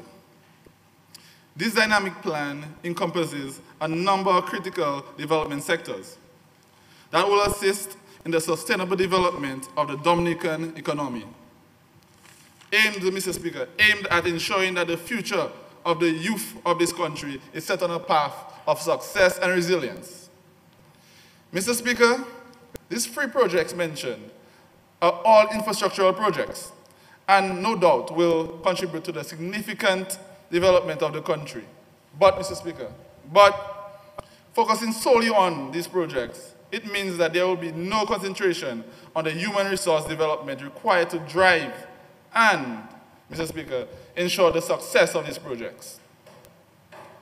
Mr. Speaker, youth development, and I see the president of the NYC here, as well as the chairperson of the NYC on that side of the House, Mr. Speaker. Youth development and empowerment is at the center of the dynamic Dominican Manifesto, Mr. Speaker. Are you saying to me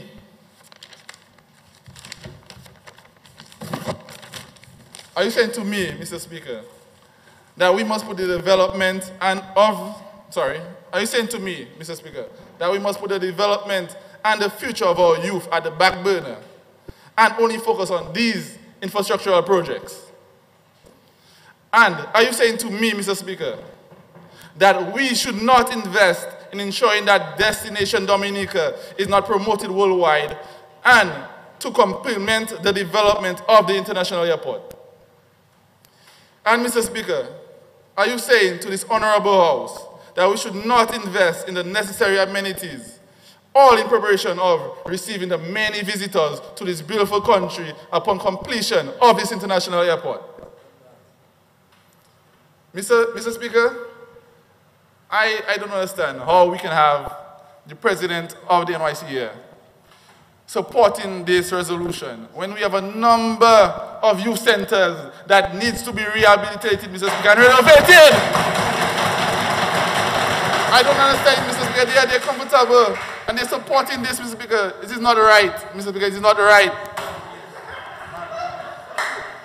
Mr. Speaker, I am of the firm opinion, Mr. Speaker, the firm belief that with the construction of the international airport, that we must ensure that we take every opportunity to develop the various subsectors of the tourism sector, Mr. Speaker. And I just heard the honorable member of this side of tourism mention a lot about tourism. But, Mr. Speaker, I make special mention here of sports tourism, Mr. Speaker, which is very near and dear to me as I'm an avid sports person. Let me remind this House, this honorable House, that only last month that we returned to organized sports here in Dominica. And as we proudly and successfully hosted the OECS International Netball Series. And Mr. Speaker, we hosted that at the Windsor Park Sports Stadium forecourt. And it was only because of the government's foresight to have this facility constructed and readily available for games. And Mr. Speaker, I take a step back at this moment to commend the Ministry of Sports, the Sports Division, the Netball Association, as well as, of course, the Pitchlight Boys for working overtime to ensure that this tournament could happen. Mr. Speaker, this tournament brought in significant economic benefits to a lot of businesses in Dominica at a crucial time.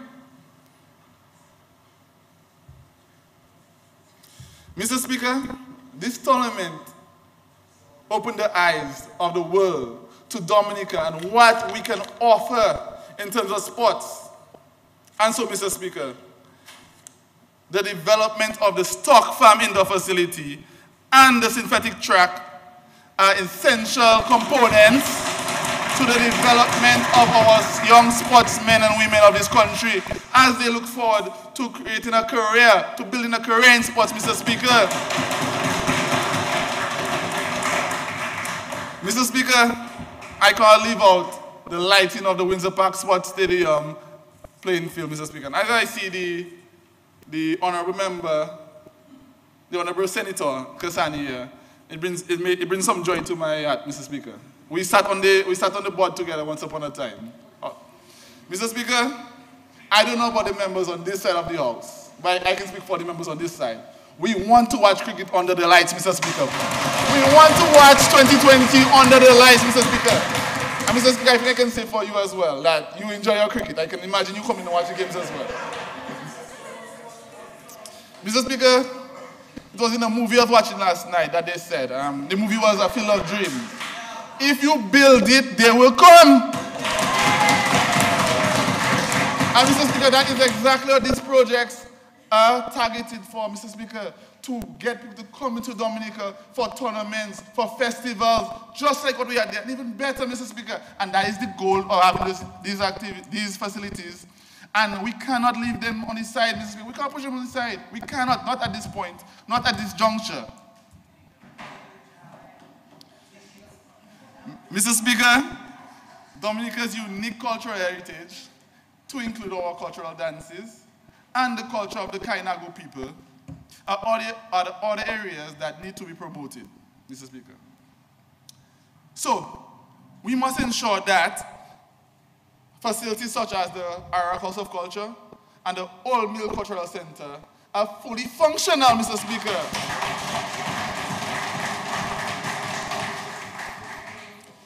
These areas, Mr. Speaker, will complement the tourism experience here in Dominica and encourage visitors to spend more and, in turn, contribute to the economic development of Dominica, Mr. Speaker.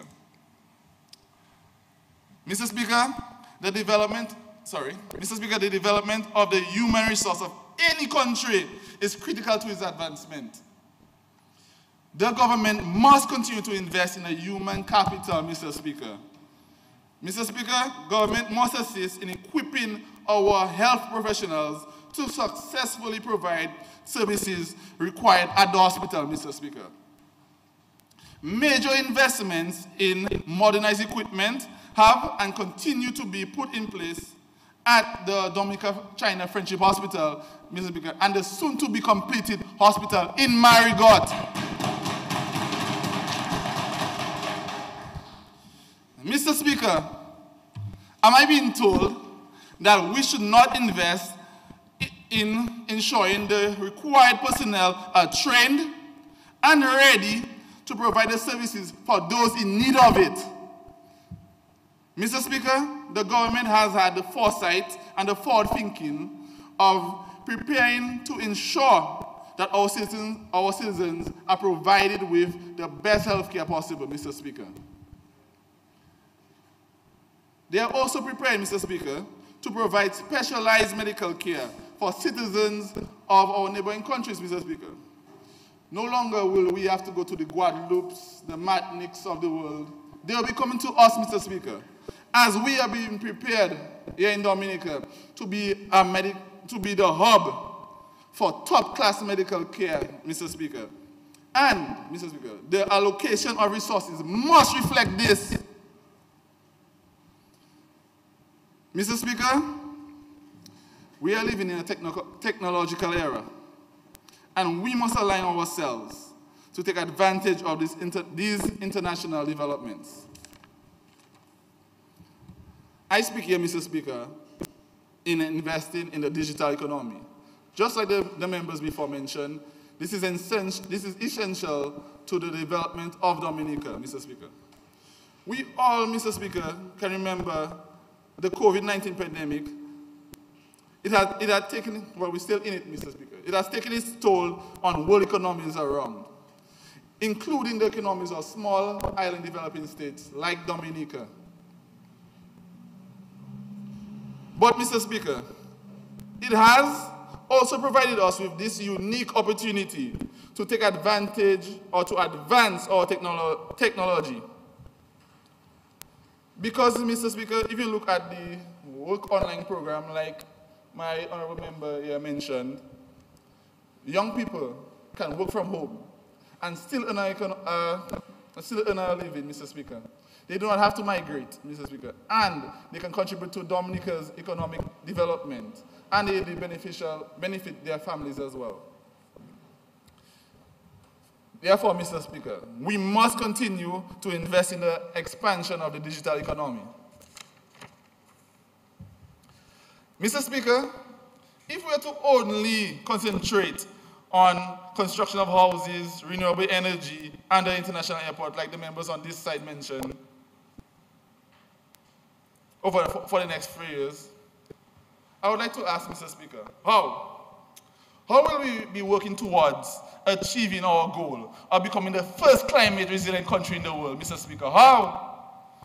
Mr. Speaker, Dominica has developed our National Resilient Development Strategy, the NRDS, a clear articulation of this government's policy towards the realization of this goal, Mr. Speaker. Furthermore, Mr. Speaker, the NRDS was put together in keeping with international mandates like the United Nations Sustainable Development Goals. Government has even went further, Mr. Speaker, in developing the Climate Resilience and Recovery Plan, which sets out a clear map to the development of Dominica as a climate resilient country. Mr. Speaker, investments in programs and projects are aimed at achieving these targets must, Mr. Speaker, must continue to be implemented. Mr. Speaker, infrastructural projects are only one component of the many components needed to develop this country. Mr. Speaker, the member, Mr. Speaker, of tourism, permit me to speak, Mr. Speaker, a little. Permit me to speak a little.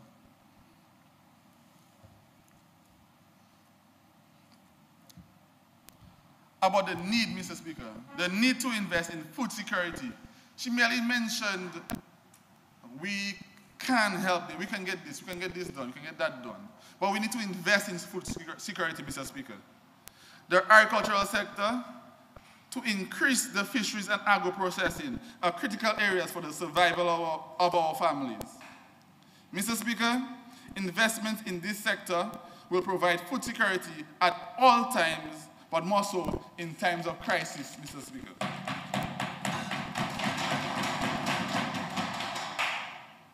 We all saw, Mr. Speaker, that COVID-19 pandemic, the government invested heavily in ensuring that the population had food on its tables. Mr. Speaker, government needs to continue investing in the agricultural sector so that Dominica can truly become the food basket of the Caribbean. Mr. Speaker, investing in fisheries and livestock production can greatly assist in the reduction of our food income bill. That is true, Mr. Speaker. But we must invest in agro-processing at a larger scale. The Ministry of Trade must be given the necessary resources to explore and to secure external markets for the Dominican produce. Our farmers must be assisted to be consistent in the production and in order to maintain these markets, Mr. Speaker. Mr. Speaker, to conclude my contribution today, I heard the member, how should I say, she decreased the value of roads, Mr. Speaker. Sorry, the Honorable Member McDougall, she just threw away the value of roads. We can do it with some potholes here, it's okay. But Mr. Speaker, I come from an area in the south, Pitchland, Mr. Speaker, where I traverse the road Tutong from the Granby Road, Mr. Speaker. There's a project, a capital project, the Lubet-Bagatelle Road, that was put in place after the passing of Tropical Storm Erica, Mr. Speaker, and adjusted after the Hurricane Maria. Mr. Speaker, how long do we have to wait for this project? Do we have to wait another 3 years? Huh? The safety of the people means nothing to you. Well, who do you represent? Who do you represent? Mr. Speaker, I don't know about her again. Sorry, I don't know about the honorable member here again, Mr. Speaker. But the members on this side understand the value of life, Mr. Speaker. So, Mr. Speaker, so this is not a project we can just leave and push on the side again.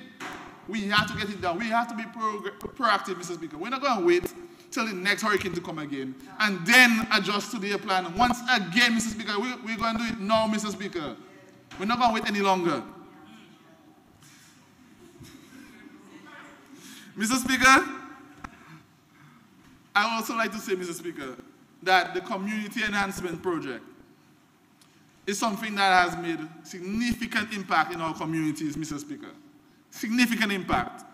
Just last month, a young gentleman from the community of Granby got a project, a road project, and you can... Honorable Member, you have 4 minutes to complete your presentation. It's good. Okay, it's okay, Mr. Speaker. Mr. Speaker, I was saying, just last month, a young man from Granby, he signed a contract, for a road in this area. You know, from where I live, they say a journée to Hawaii, Mr. Speaker, a day's work. A number of them got that, Mr. Speaker, for a short-term period, which helped them significantly. We have to continue in this, Mr. Speaker, because we have to continue finding ways to reach the community, Mr. Speaker. And in closing, Mr. Speaker, I'd like to say that the 3 projects mentioned are all great projects, very important projects. Also, that we on this side, we support those projects. We do. Honestly, we do. But we do not solely support them. We cannot solely put all our support in just these 3 projects, Mr. Speaker. No, we cannot. We cannot. So, Mr. Speaker, because of that, I simply cannot support this resolution. I simply cannot. Thank you, Mr. Speaker. Before I leave, Mr. Speaker, let me just thank everybody who came together and helped me to be here today. My community of Pishley, of course, the Pishley boys. My parents, Mr. Speaker, my family on a whole, the PSs who helped me, the members of the Ministry of Environment, the staff who helped me as well, Mr. Speaker.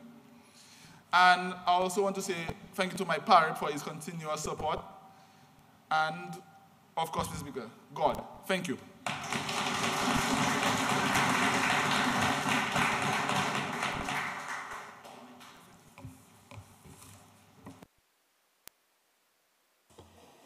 Yes, I recognize Honorable Kudel Coffee,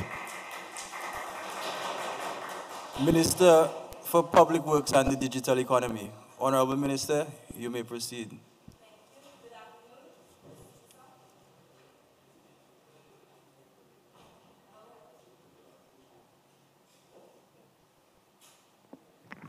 All right, okay. Good afternoon, Mr. Speaker. I am going to be referring to my notes, if I am permitted to do so during my speech.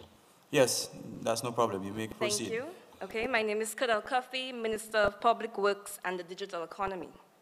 Mr. Speaker, comrades, listeners, and viewers, prayer, purpose, patience. 3 P's, as I call them, 3 principles that I live by. I repeat, prayer, purpose, and patience. 3 random words.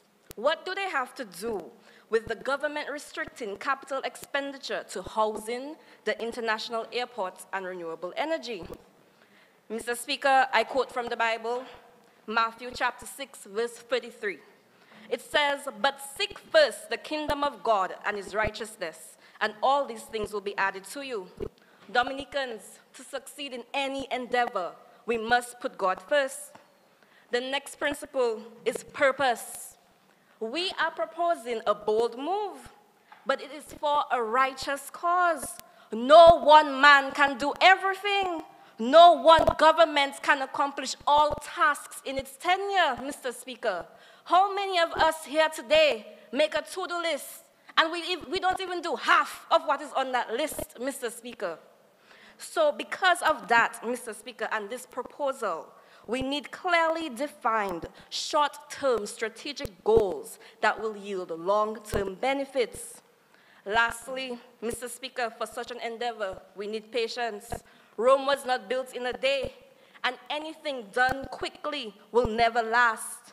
One must learn to have patience, to wait for when the time is right to achieve certain goals. So I repeat, prayer, purpose, and patience. Let's keep this in mind as we debate. We have heard extensively from my other comrades about the various benefits of focusing on these areas. And I will propound today why my ministry, the Public Works and Digital Economy, fully backs this initiative. It was back on August 1st, 1834, the day slavery was abolished on the lands of Dominica, that our forefathers began the path to self-sustenance. This led to our independence in 1978 and further growth in the self-resilience of our people. You see, we have a rich history here in Dominica of being leaders and innovators, learning to adapt to different conditions. And Mr. Speaker, to adapt as defined by the Oxford Dictionary is to become adjusted to new conditions. And indeed, one thing we know how to do in Dominica is to become adjusted to new conditions. So my ministry, the Public Works, sees our citizens as more than capable to adapt to a restricted budget. For it's just 3 years. That time going to pass so quick, Mr. Speaker.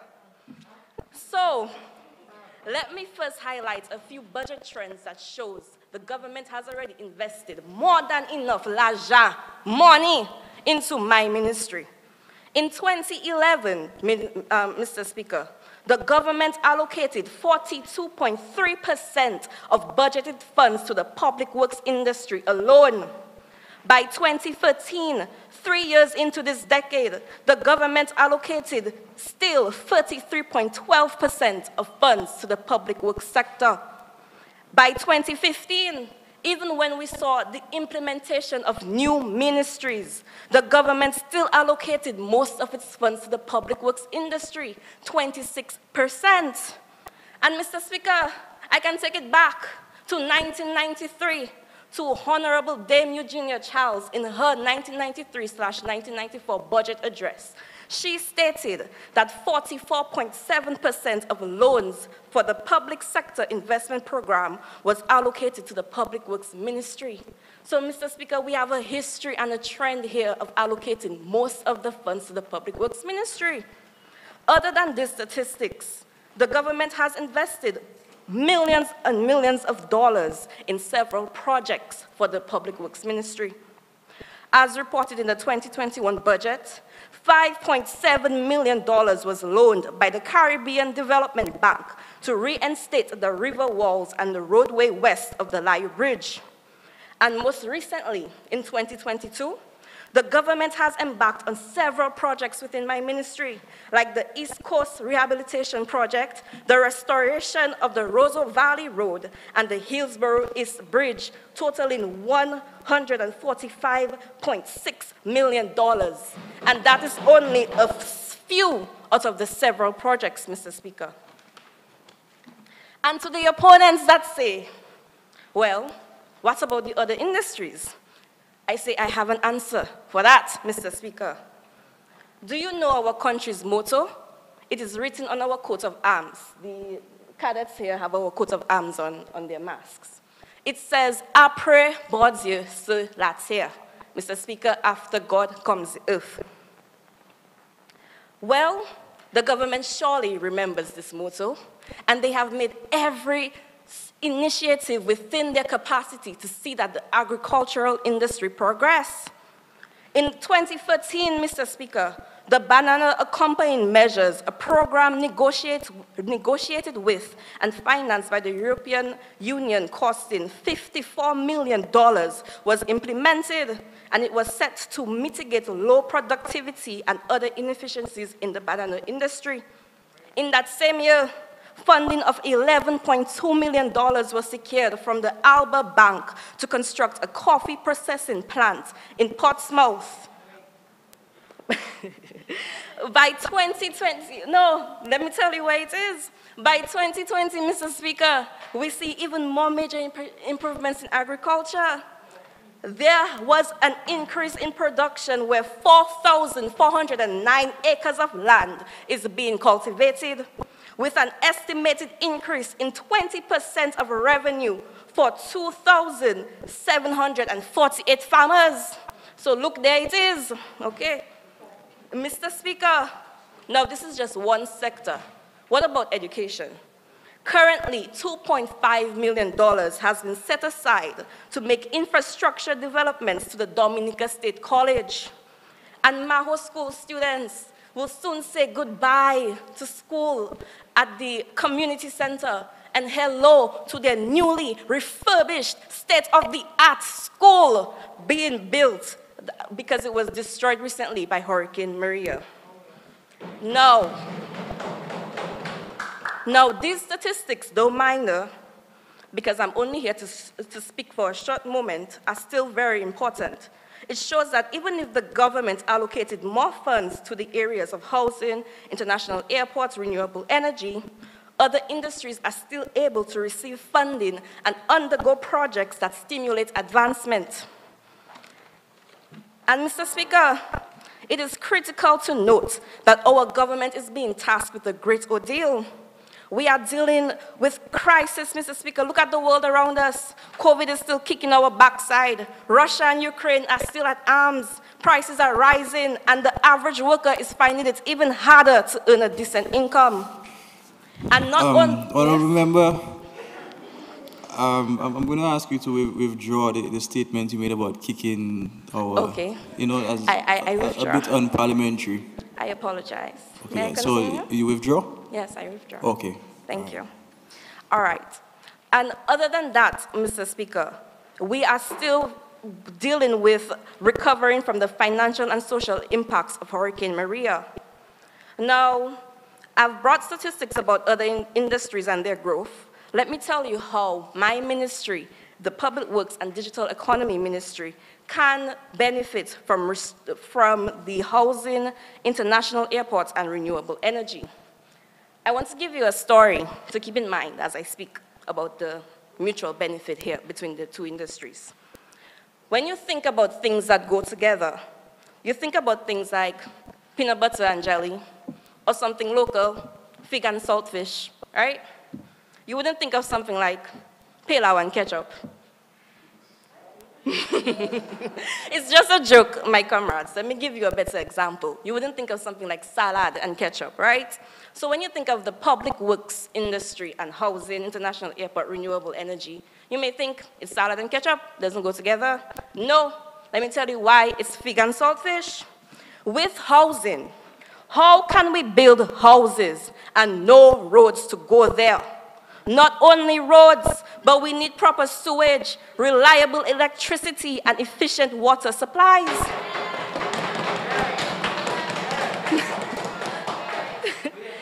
Even our brothers across the sea in St. Lucia can see the direct correlation of the housing and public works industry, Mr. Speaker. If you allow me to quote from a budget address of Prime Minister of St. Lucia, Honorable Alan Chasnet.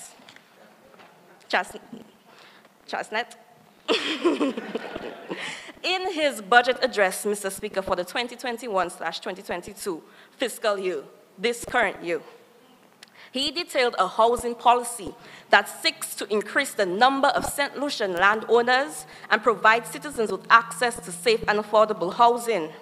It was also highlighted in that budget address that the program will be accompanied by construction of roadways, drains, and culverts, as well as the installation of water and electricity supply networks. So, Mr. Speaker, there is a direct correlation between the housing and public works industry. And for the international airports, we need proper roads to access these facilities as well, Mr. Speaker. So we're not saying stop the public works initiatives. We're saying merely put some more emphasis into the initiatives that help the housing, international airports, and renewable energy. And as it pertains to renewable energy, all, and I repeat, all ministries can benefit from having clean and green energy. We constantly hear the complaints. The light bills are too high. And as we move into a digital space, we need cheaper and more reliable energy sources. And while we are still trying to establish our geothermal plants, I want to share some other avenues of expansion. Dominica has enough sun, Mr. Speaker, for a solar plant. We have enough rivers for hydropower. And dare I say, even if we call ourselves the Nature Isle, we have enough garbage and waste littering the streets for a waste-to-energy plant. This is... thank you. And, Mr. Speaker,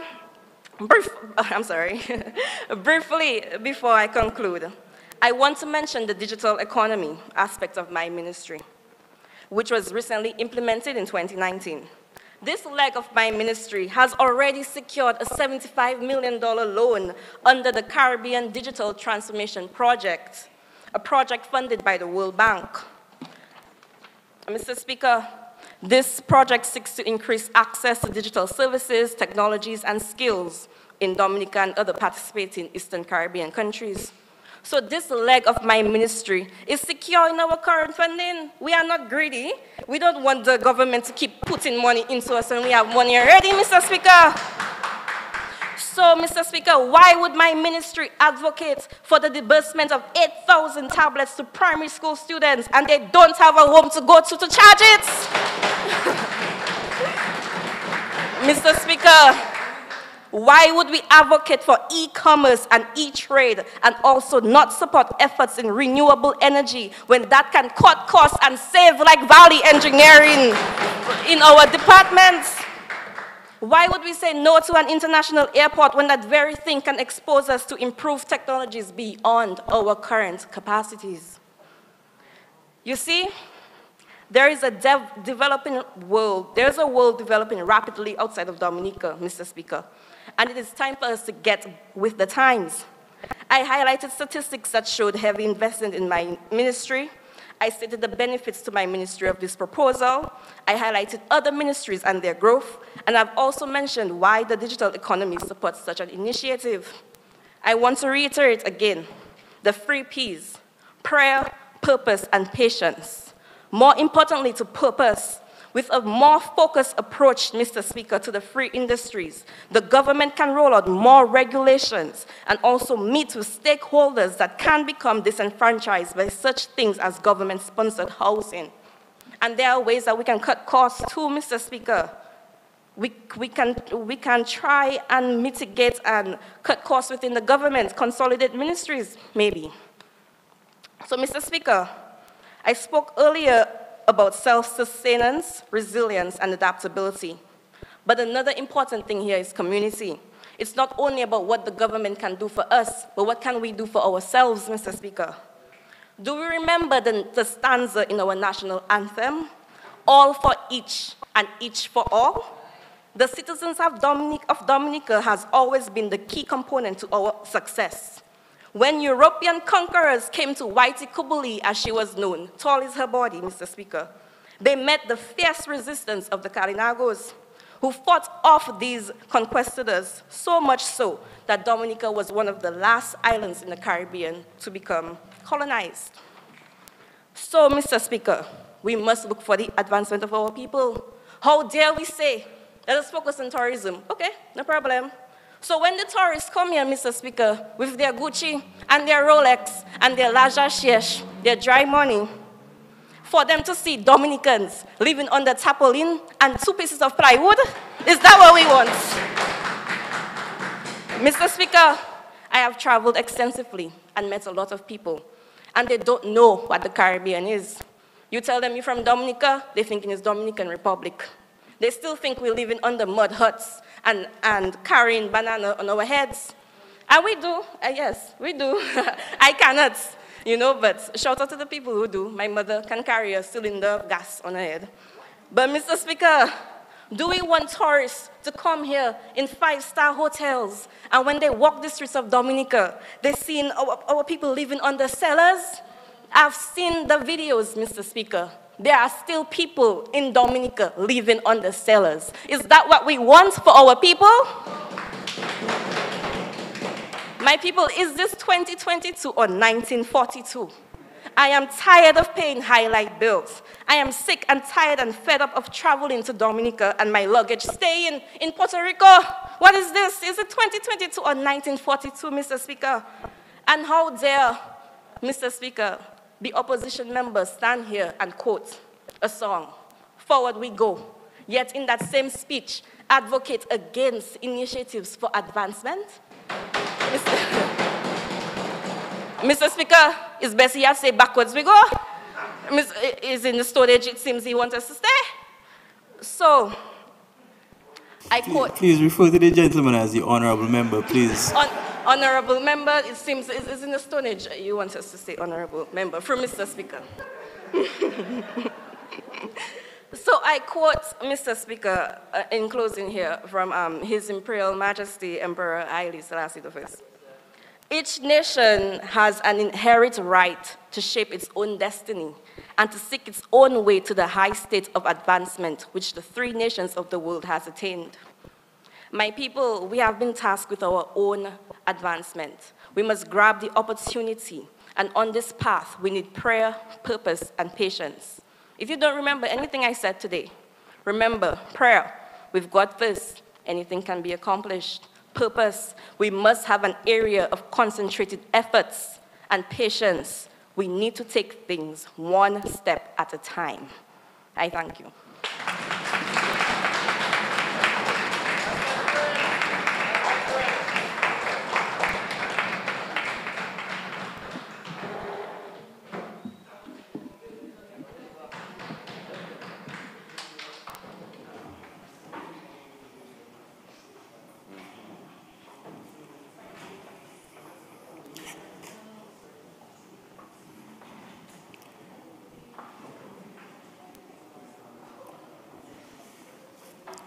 Yes, I recognize Honorable Fire Lander from the opposing side. Honorable Lander, you have the floor. Honorable Philip Rowe, Speaker of the House of Assembly, the proposing and opposing leaders, members of this Honorable Youth Parliament, good afternoon. Before I commence, it would be remiss of me not to say the warmest of greetings to my JCI family who nominated me to be here and serve them in this honorable house. So to all my JCI family, I want to say good afternoon. At this opportunity, Mr. Speaker, I beg to ask your leave to refer to my notes during my presentation, though Honorable Member Coffey has been reading from them, but I will continue to do so. Honorable Member, permission is granted for you to Thank refer you, to your sir. notes. I thank you, Mr. Speaker, for your kind acknowledgement.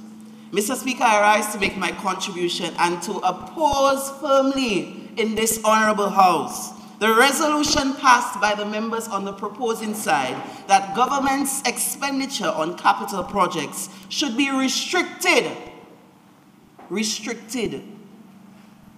not prioritized. Clearly, you have forgotten what the topic is.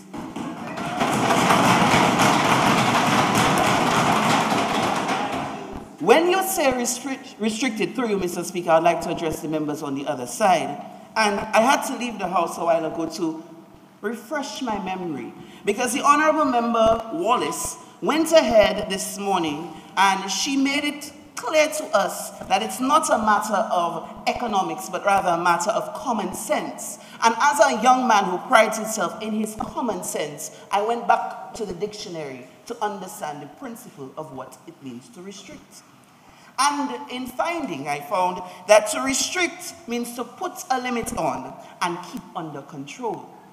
So, Mr. Speaker, when the members on the other side of this House, on the proposing side of the House, are saying to restrict capital expenditure, as the Honorable Member just said, are we going to forget the roads to get to the houses?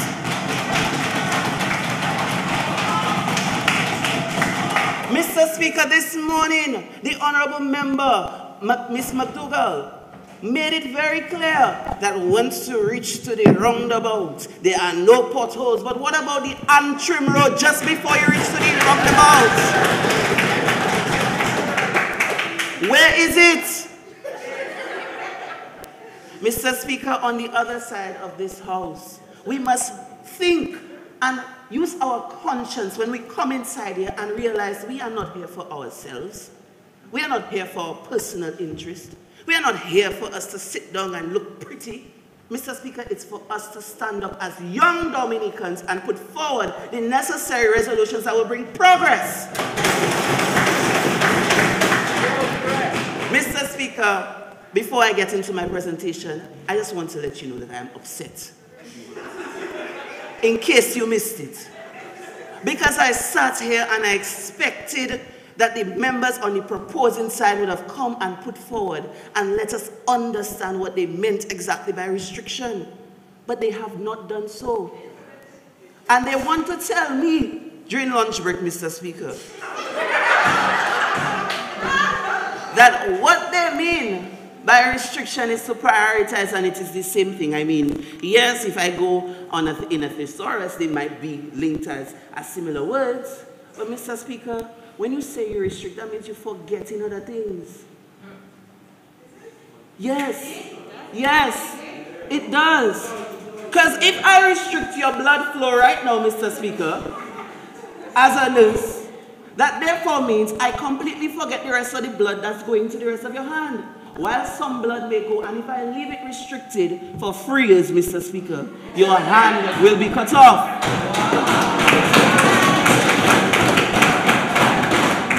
Money is the blood of the nation. Money is what makes us move. Money is what makes our pockets fat and can put clothes on us, Mr. Speaker. But when we want to put people in houses and we don't have people making enough money to put food in their fridge, Mr. Speaker, tell me, who are we really helping, ourselves or the people?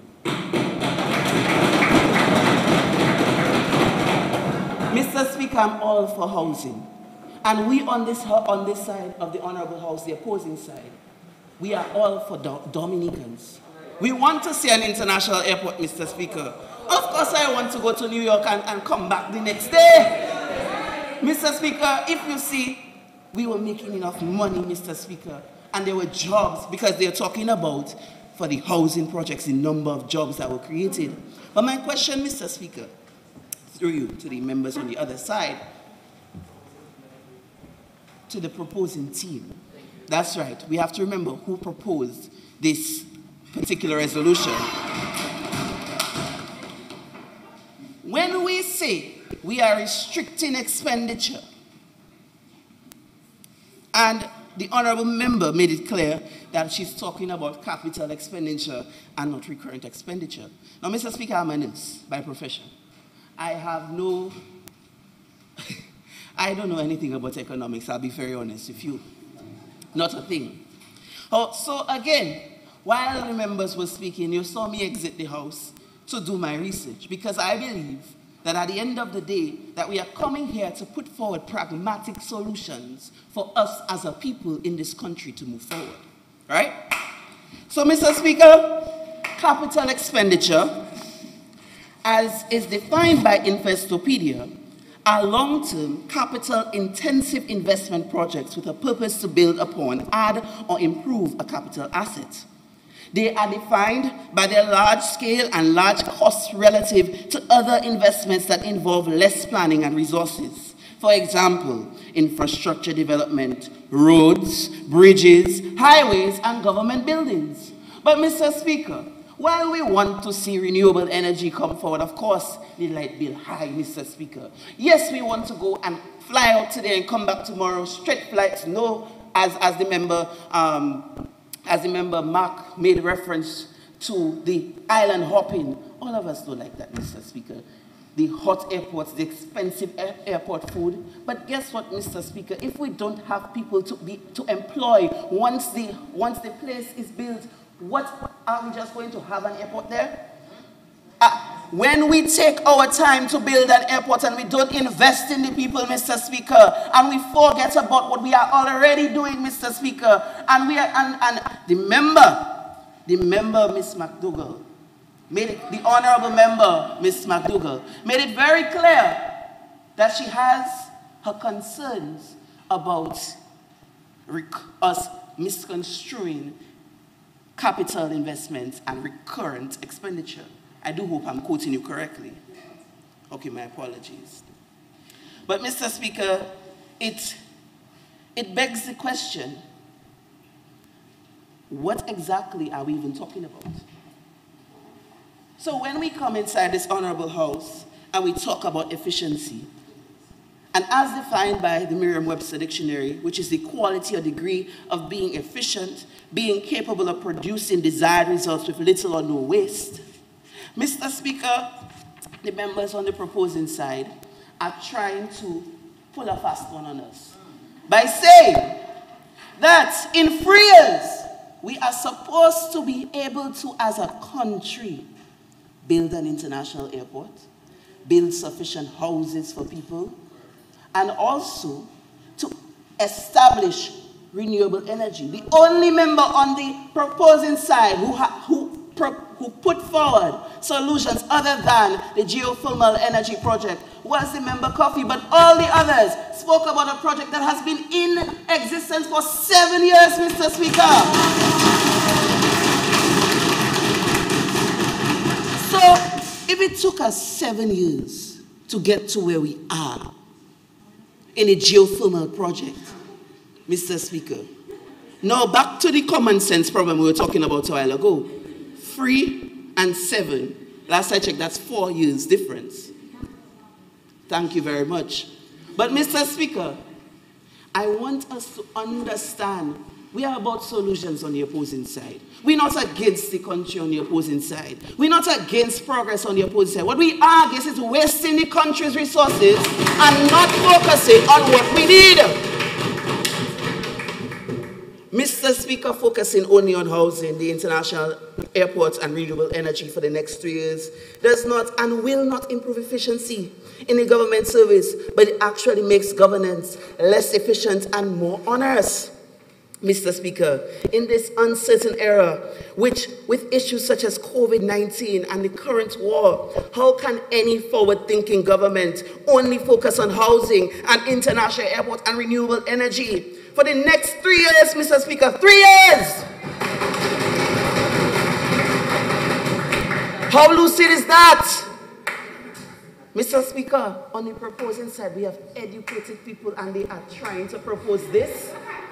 Mr. Speaker, we have engineers on the other side, future lawyers on the other side. We have a PhD candidate on the other side who is proposing this nonsense. Mr. Speaker, with John, nonsense is not unparliamentary, but I'm frustrated.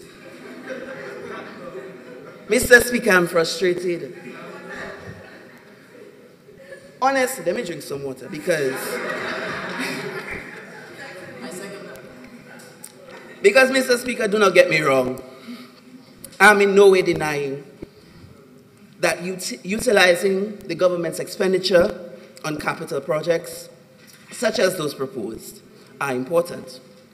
These, as we are all aware, are important organs of our economy, but focusing exclusively, seeing that we want to talk about synonyms, on these 3 areas will not guarantee efficiency. And unfortunately, Mr. Speaker, I've been sitting down since this morning, listening to my fellow honorable members on the proposing side, and they have failed to prove the concept of efficiency. That is what we're here to discuss, whether or not investing the money in these 3 projects is going to make us more efficient as a people. We all, as Dominicans, would love to see our international airport come to fruition, to travel from Dominica to anywhere in the world with less transits. We have all experienced the dreaded island hopping tours, as the member Mark said, that we know it's not so fun. Mr. Speaker, having an international airport would generate economic growth, provide jobs for people, increase revenue, but having government expenditure restricted. Wait for you to clap, Nasser. Wait. Sorry, Mr. Speaker. Through you, Mr. Speaker, the honorable proposing leader should wait to clap because I'm not done yet.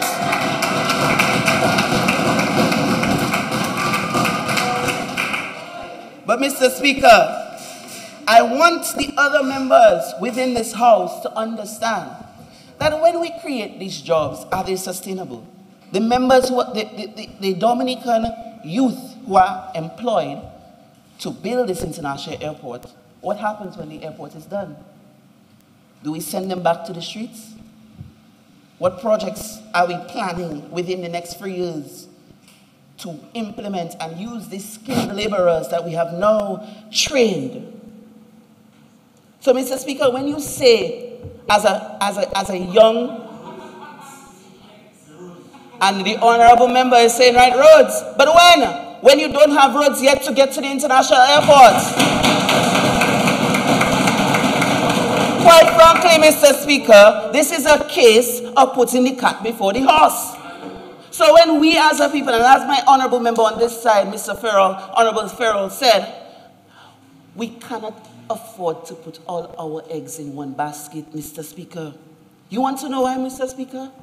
Because the Honorable Tricia Yusef made it clear that in mere hours, houses that, and today is not the only day that we've been talking about building houses that are resilient, because remember that after Tropical Storm Erica, the discussions on resiliency started.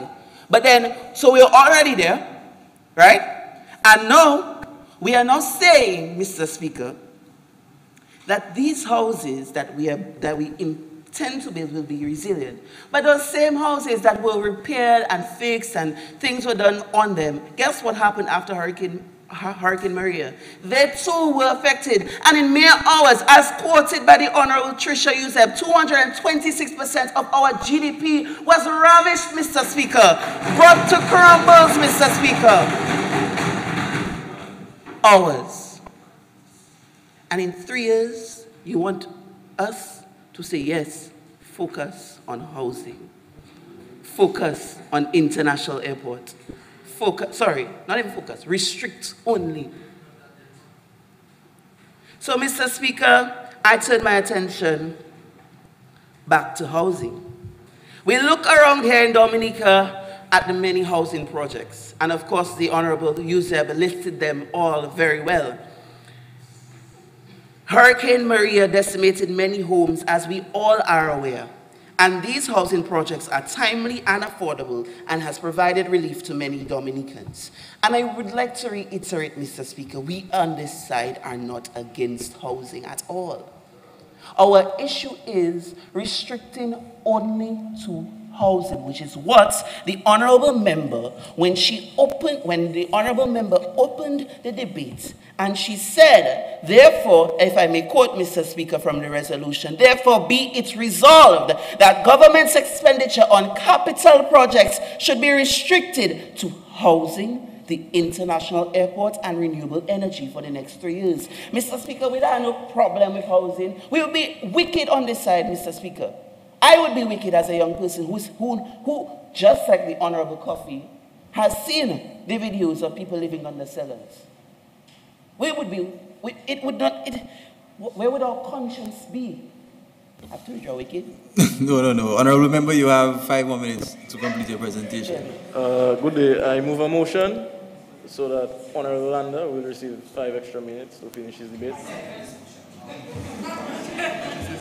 It has been moved and seconded that Honorable Lander be given an additional 5 minutes to complete his presentation. Those in favor? Aye. Those against? The ayes have it. Honorable Lander, you may Thank you, Mr. continue. Speaker, and thank you to the honorable members. Mr. Speaker, with time running out, I now turn my attention to renewable energy. In doing this, I wish to commend the government of Dominica for being at the forefront in the use of renewable resources of energy among the OECS countries. In fact, in 2016, the Economic Commission for Latin America and the Caribbean indicated that Dominica is the CARICOM member which consumes the largest proportion of its energy from renewable resources. But, Mr. Speaker, at that time, we were only doing so through hydroelectricity. When hydroelectricity was brought into Dominica, we started off with hydroelectricity providing for us 40% of our energy consumption was produced through hydroelectricity. Do you know what it was 5-6 years ago? 28%, depleted by 12%. Of course, renewable energy, Mr. Speaker, is something that we are for, and of course, we realize with the SDGs, which I come into. And we realize that the world is moving towards the concept of renewable energy. But, Mr. Speaker, we have to also realize that while we are investing in these projects, we have to create for ourselves contingency plans. Because, as was rightly said by the Honorable Uzeb, where we are situated in the Caribbean puts us at an extensive risk. Once a hurricane passes in, the tail, the eye, the head, the stomach must pass near Dominica or over us. So we do not have the luxury, like our sister island Barbados, to have said prior to last year that we don't see hurricanes, or it has been years since we've seen hurricanes. Almost every 3 years we've seen a hurricane, whether Category 1 or very recently Category 5. And these resources and these projects all have infrastructure that in mere hours can be destroyed. So, Mr. Speaker, renewable energy sources will not run out. Renewable energy is most times reliable. Renewable energy is environmentally friendly. Renewable energy can increase public health. Renewable energy technologies create lots of jobs. Renewable energy technologies require less maintenance costs. However, utilizing government's expenditure on a capital project such as renewable energy, it is innovative and progressive and improves efficiency. However, should not be restricted for only the next 3 years. exclusively on renewable energy, or where rather 1/3 of our investment should be on renewable energy, Mr. Speaker. Especially, Mr. Speaker, when, and on the proposing side, you know what they were doing today, Mr. Speaker? They were sticking to geothermal energy, forgetting that we already have an investment of hydroelectricity that is suffering, Mr. Speaker, depleting by 12%. But, Mr. Speaker, we want to talk about a geothermal energy project that the environmental impact assessment conducted in 2018 indicated that there is a potential that this project may increase subsidence in the project area. As a result, geothermal fluid extraction, and therefore, prior to mitigation, there may be potential. So what that means, Mr. Speaker, is that, for those of us who are not geoscientists, is that the earth underneath the geothermal plant starts at some point in time, starts to crumble beneath it. So, Mr. Speaker, I don't know about you, but I know I like the earth under me to be stable. And just like the argument of the proposing side, the geothermal project is not entirely stable. And I want us to understand that we are not against geothermal energy, but expecting us as a people to solely focus on geothermal energy, which is what they are proposing, Mr. Speaker. Because it's not renewable energy, again, forgetting the topic at hand, Mr. Speaker, trying to pull a fast one on us, but I've been paying attention, Mr. Speaker. Mr. Speaker, and I will conclude, because of course we don't have all day, and I have to rest for October because I come in just as hard. Mr. Speaker, in order for there to be improved efficiency in Dominica, Dominica must be seen as a country with the ease of doing business. Government departments can be merged so that there is a one-stop center. Can you imagine, Mr. Speaker, that right now when accessing healthcare, you have to give your basic biographical information every time?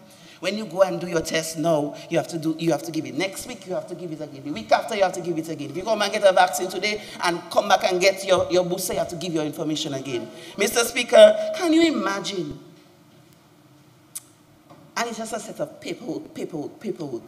And guess who bears the burden? Not the policy influencers and department managers. Guess who? It's us, the nurses, Mr. Speaker. Now, Mr. Speaker, I don't know about you, but I don't like roaches. We must step away from all this paper. Mr. Speaker, imagine a Dominica where you walk into your health center for care, and all you have to tell the receiving nurse is my number is 524. Or he or she scans a barcode on your national health card, and boom, all your biodata is there right in front of them, Mr. Speaker.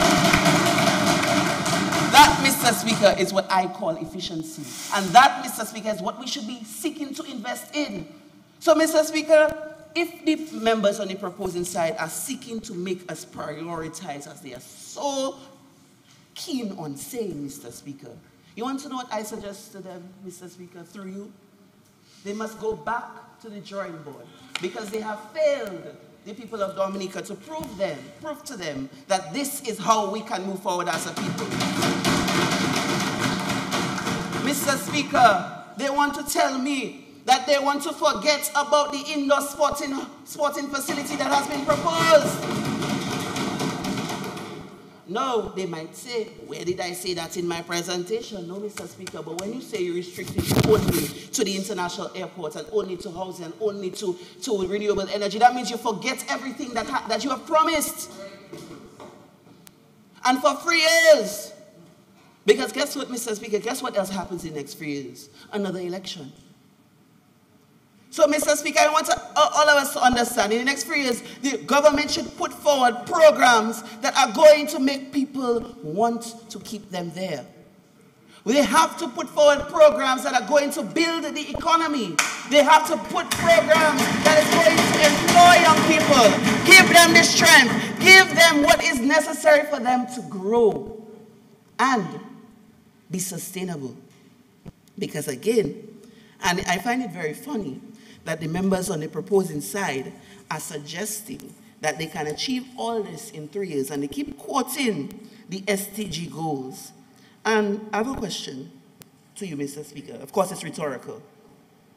Do you know when the SDGs were first established and when they're expected to be completed? I shall answer that for you. It was set up in 2015 and is expected to be carried out in 2030. You know how long that is? 15 years. And they, on the proposing side, are suggesting that they can achieve some semblance of efficiency in 3 years. 1/5 of the time, Mr. Speaker. I don't know about you, Mr. Speaker, but as was rightly said by the Honorable Member Wallace, this is not an issue of economics, it's an issue of common sense. And I believe, Mr. Speaker, for us as a people to move forward pragmatically and emphatically, we as a people must seek to push our decision makers, those who have the persons who make the decisions for us, and let them realize that we must invest in our youth, and nowhere apart from creating jobs for the youth. Nowhere in their statement, Mr. Speaker, did they talk about establishing infrastructure for youth.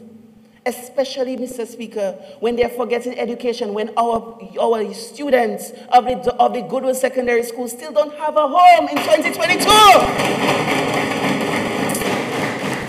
Mr. Speaker, I can stay here and talk all afternoon, but my time has elapsed, and I just want to let the members on the other side know, do the right thing. Please, you know what to do.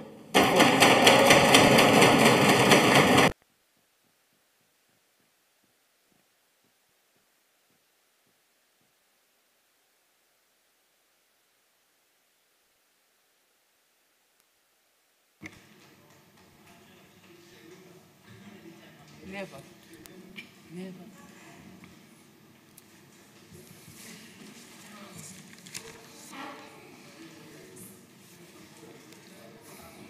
Yes, I recognize Honorable Ashma McDougall, Minister for Trade, Commerce, Entrepreneurship, Innovation, Business and Export Development.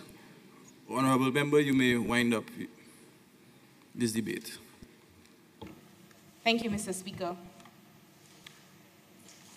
Mr. Speaker, the arguments today focused on a project, as the Honorable Member from the Northeast mentioned, a project on presenting a systematic redesign, a plan that has high impact, most amenable to improvement, and broadly inclusivity in several respects. Boy, Mr. Speaker, I was trying my best, you know, to really hold my words today to the honorable members on this side, Mr. Speaker. Mr. Speaker, let me first draw attention to the honorable member from the West, who was misquoting figures earlier, thousands for millions. Economic growth. We are talking about development, and there is no clear evidence that GDP contributes to development. There is no clear correlation between GDP and development. The member from the South, the road. I mean, Mr. Speaker, we cannot eat roads. We cannot eat roads. The road from Bagatelle, the road from Bagatelle to Lubia, Lubia to Bagatelle, $30 million, 30 million pounds, sorry. The geothermal project, which will take 2 years, US 40 million. If we're talking about efficiency, we're looking at impact. So you're telling me that the lowered costs that households would recognize across the island is much less than the roads?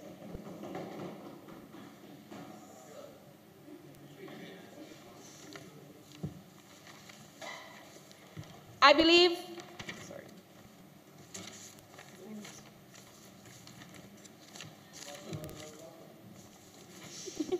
Don't worry. It starts, Mr. Speaker, with this resolution, it starts with effectiveness. An effective, comprehensive macroeconomic framework that will have multiplying effects on each sector. Housing, Mr. Speaker, we are on the road to a resilient and sustainable development. There is a consensus, and we don't disagree, that the digital economy provides a new impetus for sustainable economic development. But Mr. Speaker, what home will they work from? Young people can work from home with no house. What home?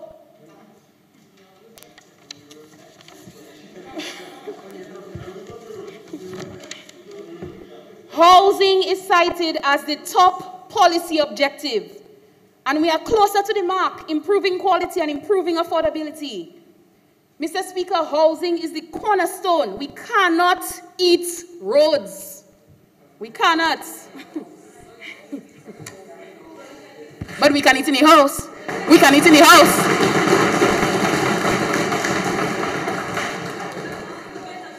Mr. Speaker, excuse me.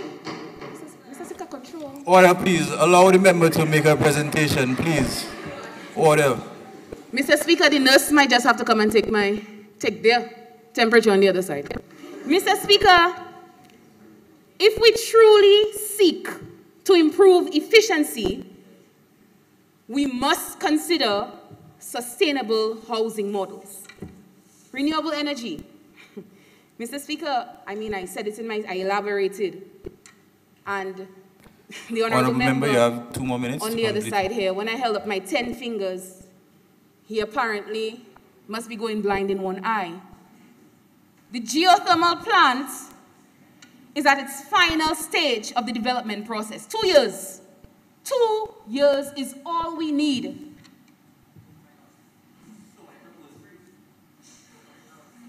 Mr. Speaker, Honorable Member, please contain yourself. Thank you.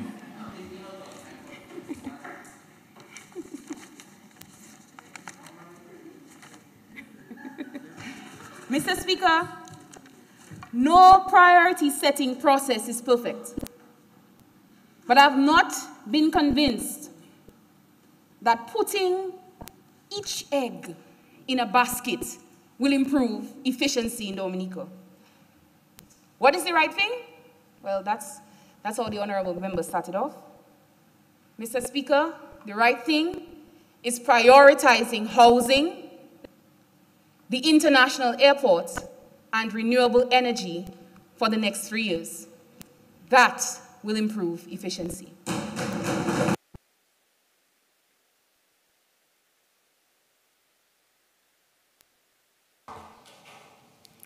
This concludes the debate on the motion.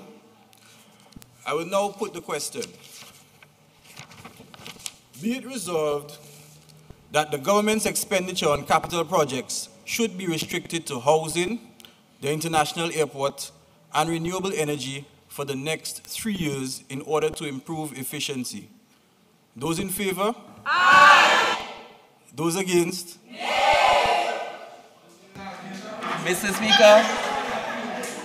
Mr. Speaker, I rise to request a division. Okay. Mr. Speaker, I second that motion. Okay, we will now have a division. Clerk.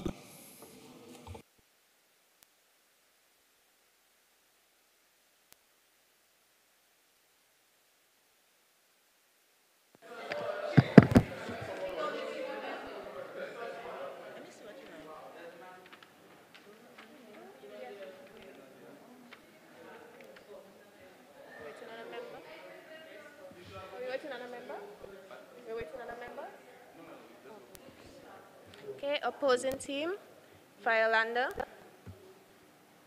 Nay. Lakia Joseph. Rachel Andrew. Anika Andrew. Adicia Burton, Daniel Martin, Anessa Laura, Gabriel Leblanc, Zebediah J. Maxwell, Benton Julius, Owen Jose Maxime, Yannick Regis, Cornelia Adams, Jedediah Farrell, Nay. Lorenzo Sanford. Proposing side, Ashma McDougall. Aye. Ashfred Norris. Aye. Cadell Coffey. Trisha Yuzem.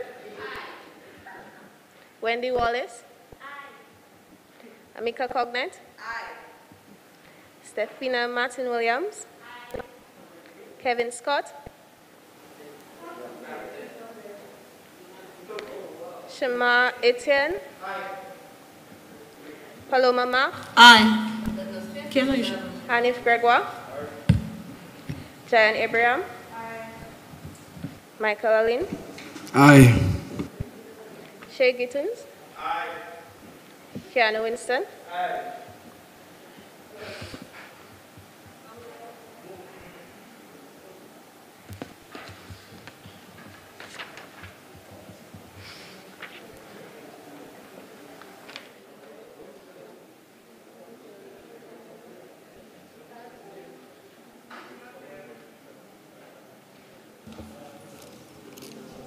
Okay, as it relates to the vote, we have on the proposing side 14 ayes, and on the opposing side we have 15 nays.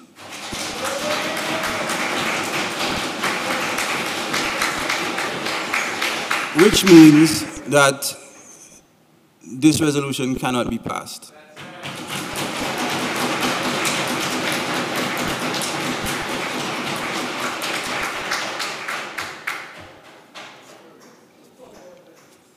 At this point, I wish to now call on the leader of the proposing side to provide us with some closing remarks, followed by the leader of the opposing side.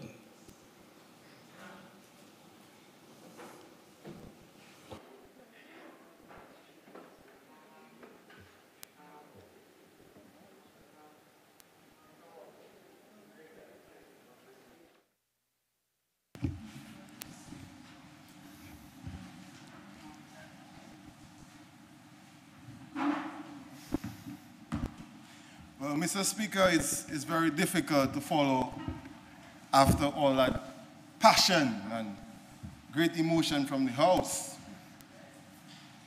But the House is a place of facts. You know, and persons must make every attempt to ensure that they divorce the emotion, you know, all the emotion and all the fire that they have in them, you know, and to ensure that you address matters with a sober mind, you know, very sober mind. So we will get back to the prioritization issue and national development, but let's go back to the genesis of our topics of debate, which was the legalization of marijuana and economic opportunities for the youth. So firstly, I'd like to say from Forbes magazine, which is a reputable US magazine, it is stating that the hemp industry, which is derived from CDB, is a $1 billion industry which produces many opportunities for the youth and is quickly evolving and growing bigger and bigger in the US, with the US stating that it has hit $4.6 billion in 2020, just after 2 years of getting federal legalization for cannabinoids. So the opposition leader, Lakeya, who is not there presently, she made mention to the largesse. The largesse is in the THC. Honorable Member, please translate. Largesse, all the money, the dry money, all the money. Thank you. Is in the THC. But there is so much money to be earned from the CDB, where we have hemp. So I was going to say, if she was there, I realized she stepped out, but I was going to say to her that with hemp, I know she has her nature blends, but she's coming. With hemp, you can do clothes, shampoos, soaps, you know, even vegan burgers. You know, there are so many different things that you can derive from that hemp industry, that growing hemp industry. And I think she herself could benefit from it, given that she's into rose oils and all these beauty products and stuff like that. My fellow member, Mr. Norris, spoke about the diaspora and the involvement in the diaspora. Honorable Member, please refer to the gentleman as Honorable Member. Honorable Member, Mr. Norris. He spoke about the diaspora and getting the diaspora involved.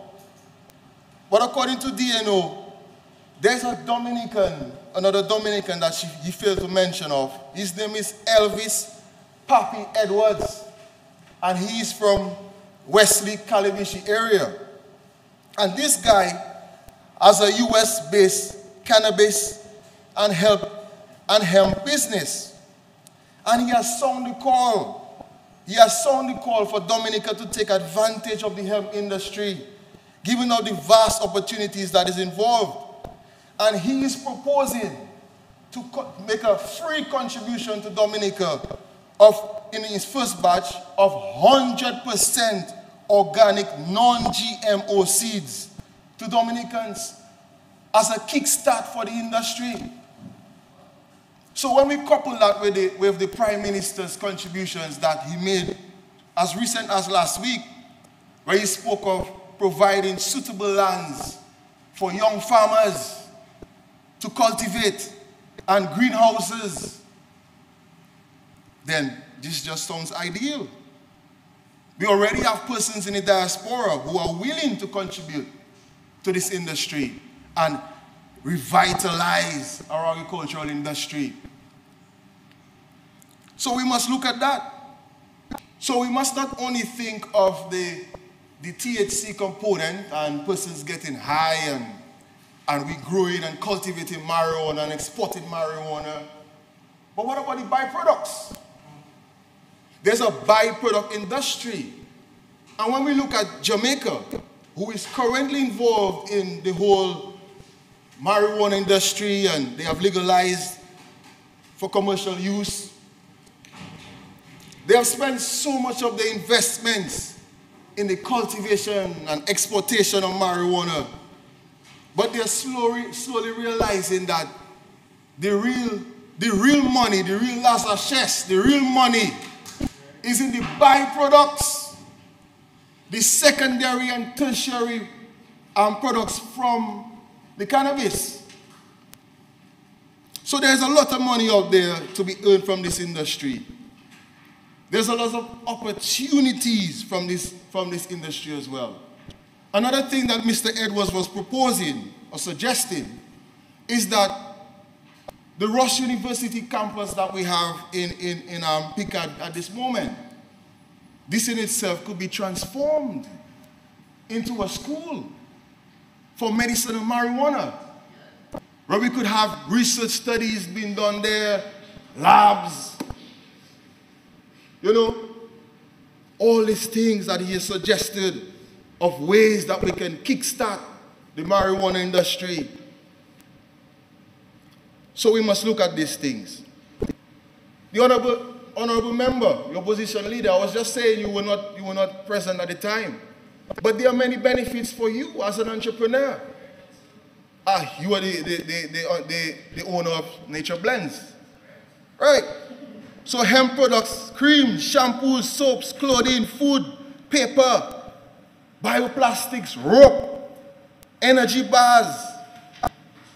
All this could be derived from hemp and the hemp industry.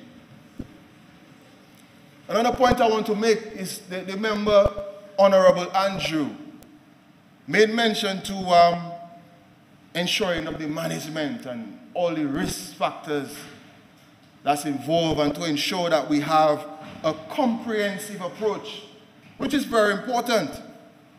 In Jamaica, there is the Cannabis Licensing Authority, and their mandate is to ensure that there's specific role is to regulate Jamaica's legal ganja and hemp industry. So they are the one coordinating the process, granting licenses, have the prerequisites. The persons have the prerequisites. So all these things are already set in stone in terms of the procedure, the template of how to move forward this industry. And given that Dominica is coming now, after them, after St. Vincent and Jamaica, we have the opportunity to look at the lessons learned. Where have they gone wrong? What are the mistakes that they have made? We can now sit back and look at this thing and strategize so we don't make those mistakes.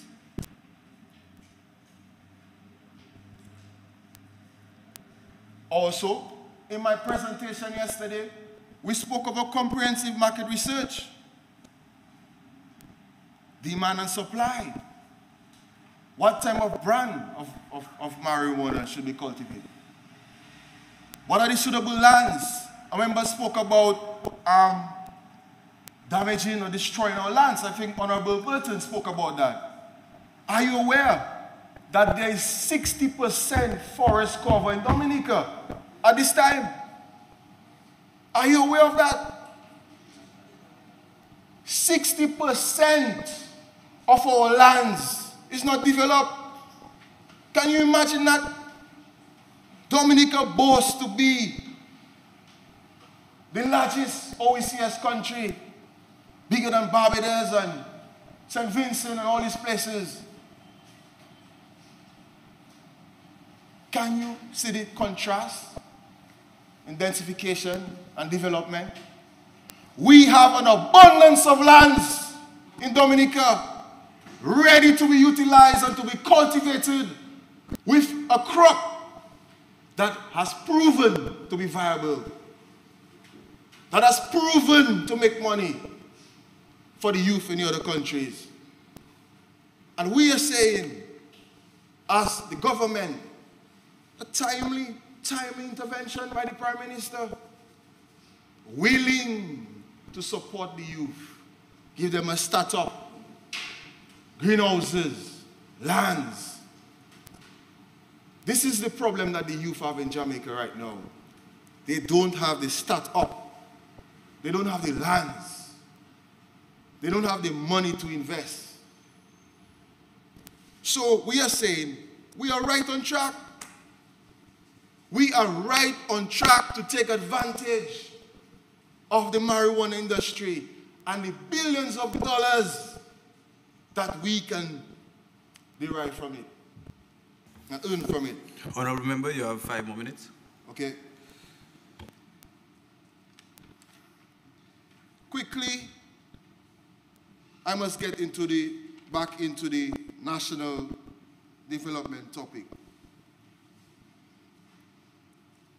Mr. Honorable Lander stood up just a while ago, and he was speaking of restricting, and restricting is not equivalent to prioritizing.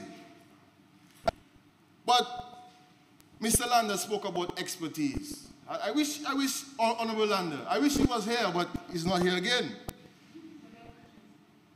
As a project manager myself, I understand what prioritization is. And there is something called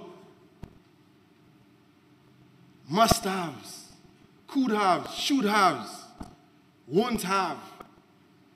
So we're not saying that, okay, we want to do this for the next 3 years, but nothing else. We are saying this is what we can do right now.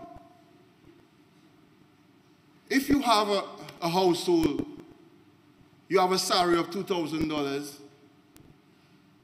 school is reopening right now, you're going to spend your money on your kids to buy their school supplies, their bags, their school uniform.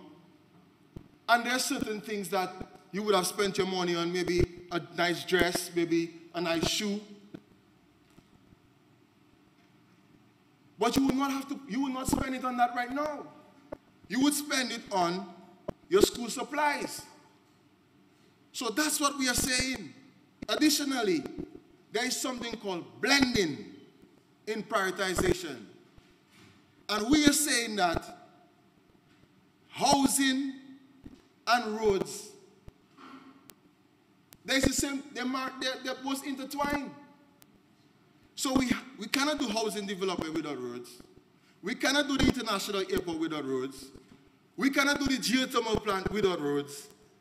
So that just shows that all these projects are all intertwined, they're all connected, and therefore, if we implement these projects, then we will achieve much more than attempting to do tupatuism everywhere, something everywhere. And that's what we are saying. And that is what the proposing team has been saying. So, my honorable members on the other side, I take your point. I mean, this is something that we have to look at. We cannot just rush into it. But we're just saying that this is a suitable approach to development. And this is something that the government should consider in developing this country. I thank you.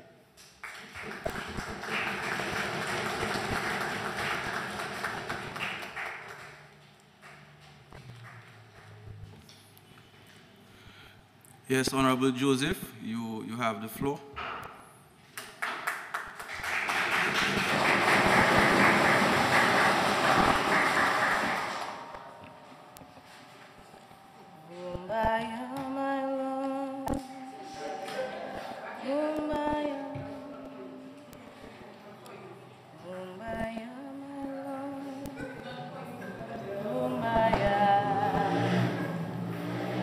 Thank you for recognizing me, Mr. Speaker.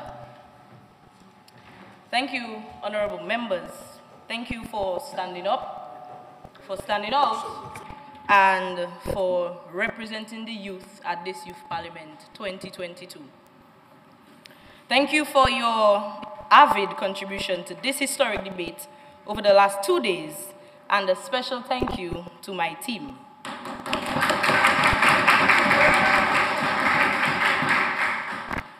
Thank God, we thank our families, our friends, our colleagues and contributors for the success here today.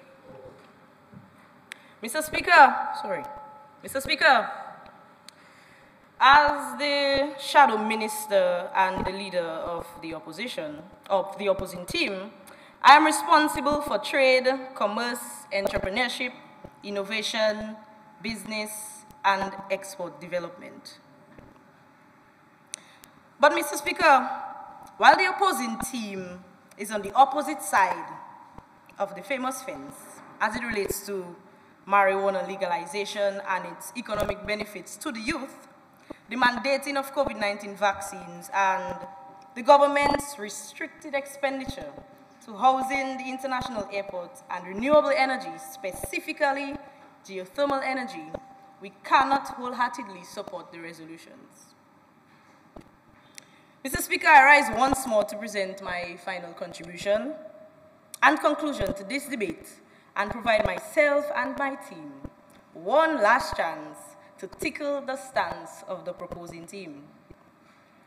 Mr. Speaker, a $10.4 billion industry is exactly what we are seeking to penetrate as a nation.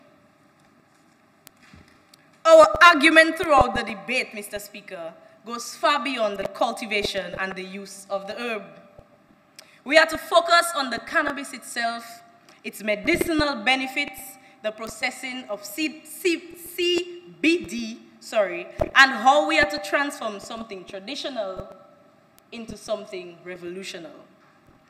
As my team resonated and we have proposed, is the effective planning, management, and execution of the marijuana industry so that we prevent the youth from falling through the cracks in the long term. No, wash your foot and come. Mr. Speaker, permit me at this time, since the proposing side failed to do so, highlight and commend the government and the people of Dominica for the immense progress we have made in the agricultural, tourism, and other sectors so far. It is indeed a wonderful sight to behold. But let me make it abundantly clear that we still have a lot of work to do.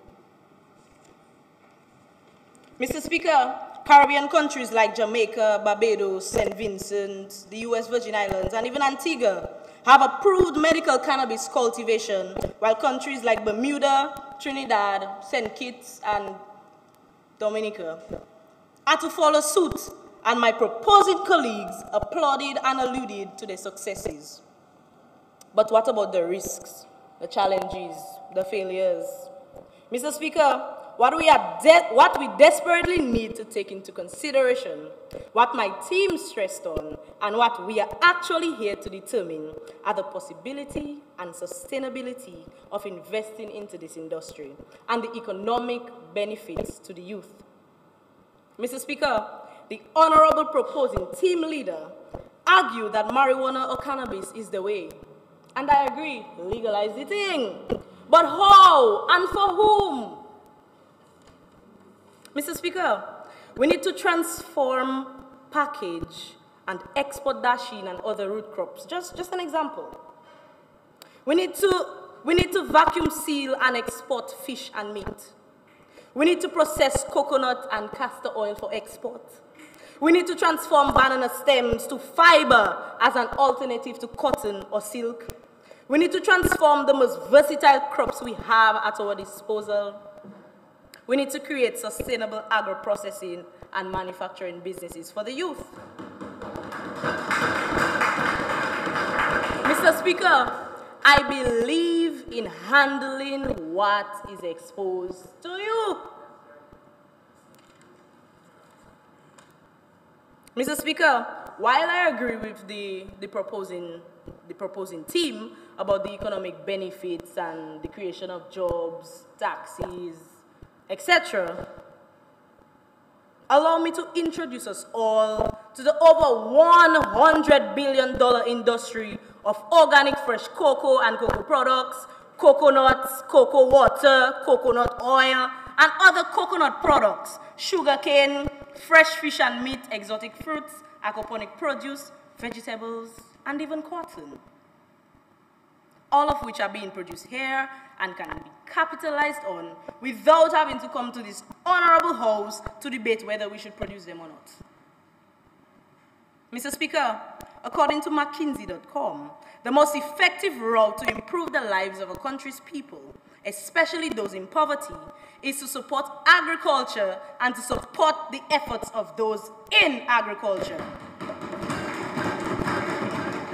Mr. Speaker, the Honorable Opposition Leader brought up Nature Blends, so I'll bring it up too. Nature Blends produces exotic teas, extracts, powders, and oils, coconut oil, castor oil, rose oil, like the roses I want to pick in front of the parliament for my... Anyways, it's illegal for me to do so. But as the owner of Nature Blends, seeing that these products are making waves locally and internationally, I should have already gotten some support for a factory or processing plant. Dexia should have already found markets both here in the region and internationally, and as a result, I should be exporting 5 pallets of products every week. Mr. Speaker, that is development, that is empowerment, and Mr. Speaker, that is progress. But, Mr. Speaker, may I agree with the leader on the benefits of marijuana and its byproducts? But we may not ignore the logistics and the negative impacts on the youth. Entrepreneurs like JD's Naturals, Be Natural, Amos Adverts, Heaven Sent, Grazed by Ash, Big G's, Choco Dominic, Coco Label, and many other small businesses should be afforded the opportunity to scale up and level up, because up is up. And Mr. Speaker, the same goes for marijuana cultivation. If we are to delve into that industry, the youth and the businesses should thrive as a result. It's not just marijuana providing the economic benefits to the youth. As articulated by Honorable Aline on the proposing side, it is our ability to diversify and provide sustainable opportunities for them, for us, that breeds the economic benefits. What we, the youth, want are sustainable livelihoods and an enabling economic environment. Mr. Speaker, on the topic of COVID-19 vaccine mandates, WHO mandatory vaccines are a last resort. Read the headline of an article posted by unric.org. Dr. Mike Ryan, Executive Director of WHO Health Emergencies Program, reported, and I will summarize, that WHO's position is that vaccines should only be considered when the health gain from the imposition of vaccines is clear and proven to provide positive results, and that all other measures to get the people vaccinated have proven futile. Mr. Speaker, Mr. Winston on the proposing side, Honorable Winston stressed quite a bit on the fact that we need to take the jab. But we equally need a healthy environment, a healthy population, and a healthy and effective health and education system. Because if not, what is the reason for the jab? Mr. Speaker, we need to continue to engage, educate, and support each other in this fight. I understand that Mr. Winston has a bandage for every bobo, a sore. A bobo is a sore. But let me reiterate and assure you, Honorable Member, that this bobo we have discovered and been exposed to cannot be corrected with a band-aid. Mr. Speaker, how much time do I have?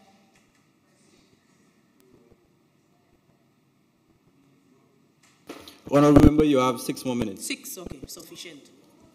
No, Mr. Speaker, I will not speak for much longer as I refuse to expel any more of my energy on concreting the notion of priority versus restriction, as my colleagues alluded to before. And Mr. Gregoire, Honorable Gregoire cleared it up. I'm not going there. But Mr. Speaker, Honorable Wallis confidently outlined in her presentation that her propositions would have provided some relief as she articulated her points, and that it was not achieved, and that if it was not achieved, she would increase the dose, which she did. But while I support her stance, my honorable team members, Honorable Lander, and Honorable Maxime, being medical professionals themselves, will tell you that increasing the dosage of any remedy, we have to evaluate how it is affecting the patient. But, Mr. Speaker, with your permission, may I pose a few questions? Do you or would you purchase a vehicle without a driver's license? Would you put your shoes before your pants? Would you plant without having access to water or fertilizer?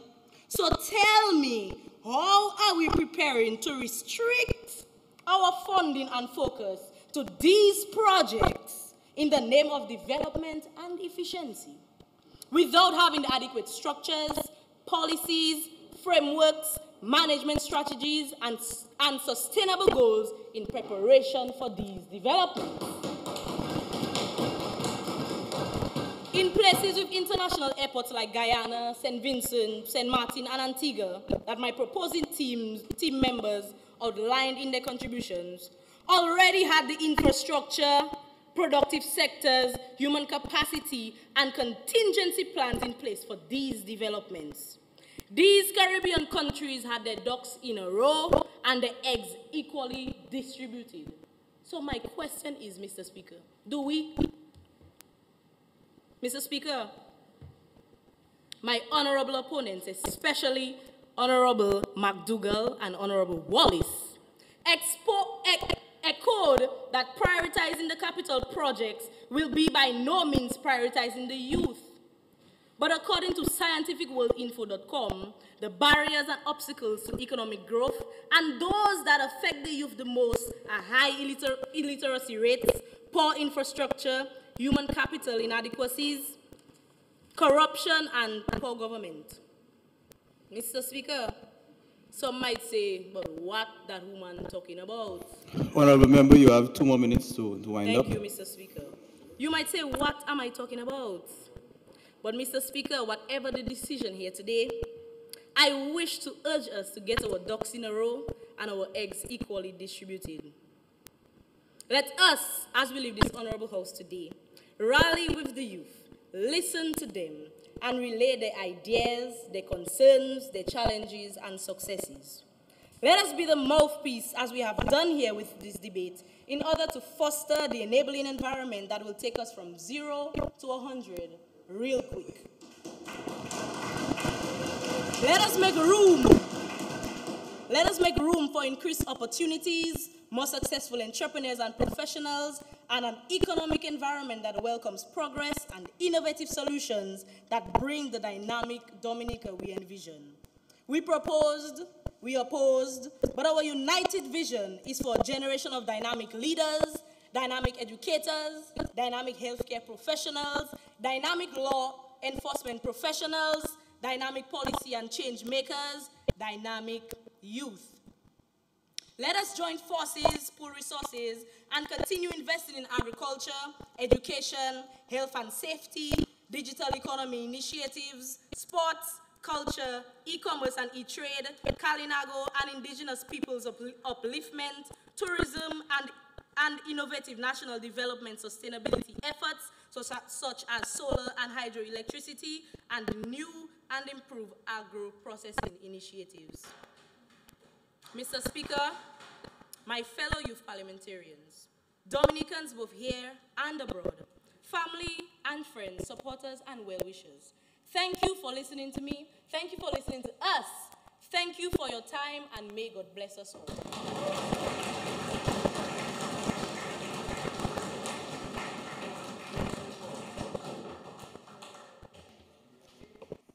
Thank you very much, honorable members. This concludes the debate. At this point, I would like to end this session and invite the President of the National Youth Council to give a vote of thanks.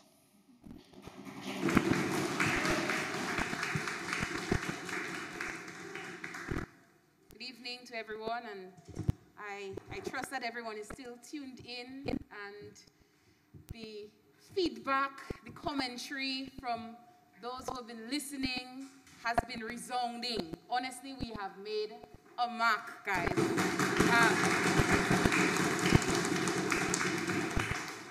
Mr. Speaker, it is both an honor and a privilege, obviously, to stand in front of here on behalf of the National Youth Council of Dominica. When we were inaugurated in January 2021, we collectively came together and we knew that this group of dynamic individuals would definitely impact change. In fact, we started on a mission of creating the vision, effecting the change. And Mr. Speaker, I must add that sitting here this afternoon for the past 2 days is definitely effecting that change. I wish to thank, obviously, the House of Assembly, the Honorable Joseph Isaac, Speaker. He has been very instrumental in assisting the planning, the execution of this first sitting, and we are truly appreciative for the support. To you, Mr. Rule, the Deputy Speaker, who has provided much insight and guidance as a young individual yourself, and we hope that you'll be joining us in October for a second meeting. The servant of the people, clerk of the house, Mr. James, beyond hours, I really cannot put it in words how much he has contributed to the realization of this successful seating, and we are appreciative and we are indebted to Mr. James. Mr. Speaker, the support of the Ministry of Youth and our Youth Minister, the Honorable Dr. Addis King, has been far-reaching, and we appreciate the support that has been provided to all of the initiatives that we've had thus far. And just in conversation with her earlier yesterday, I told her, expect something else from us coming on Monday. So we appreciate the extension that is always provided by the Ministry of Youth from our Honorable Minister, and as well from the Chief Youth Development Officer, Mr. John Roach. We extend heartfelt gratitude to the representatives from the Ministry of Education, Ms. Merita Hyacinth and Mrs. Joanne Roll Carrette, who provided insight, who provided the expertise and their knowledge on both the planning committee and as well to our training sessions. So again, we say thank you. To our sponsors, the National Cooperative Credit Union, Josephine Gabriel and Company Limited, the Chinese Embassy, and as well, IROC Substance Pizza, the University of West Indies, and as well to all of the individuals who contributed to providing training sessions to allow the parliamentarians, youth parliamentarians, to deliver as they did today. We say thank you. Ms. Trudy Christian, Dr. Kimun Joseph, Dr. Shyla Esprit, the Honorable Prime Minister of Dominica, we are truly indebted. His support to this entire initiative is one that will go down in the books because he has seen the efforts from the youth. He has recognized the importance of providing an opportunity and a platform for youth to be empowered, for youth to be heard, and we are truly grateful. To the Cadet Corps and to the staff of the House of Assembly, we say thank you. But from the NYC, most importantly, to the national youth parliamentarians who have applied, we hope that the work continues. The work continues after the sitting. We were not selected, as the honorable member over here, Mr. Speaker, to look pretty in Parliament. The work continues outside of Parliament, right? We're going into our communities, we're meeting with young people, we're understanding their challenges so that we can effect change. But for the past 2 days, I must say, all of us gave a good account, and I appreciate all of the hard work that all of you put into this, and I commend you, I applaud you. Congratulations, guys.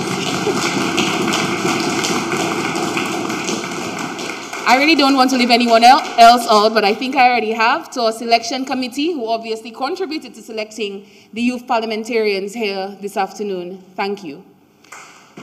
Lastly, I want to urge individuals, especially young persons who were tuned in to the youth parliament over the last 2 days, take this as an opportunity to see how youth can potentially make a difference. A lot of persons, a lot of youth sometimes feel discouraged. They feel like their voices are not heard. I'm pretty sure that something that was discussed within Parliament today will perhaps be reiterated here in April. So, thank you to everyone. God bless. Have a great evening.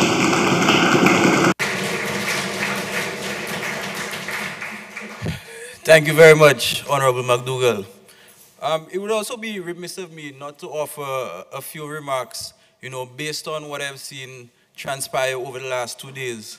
Let me start by saying, history was made.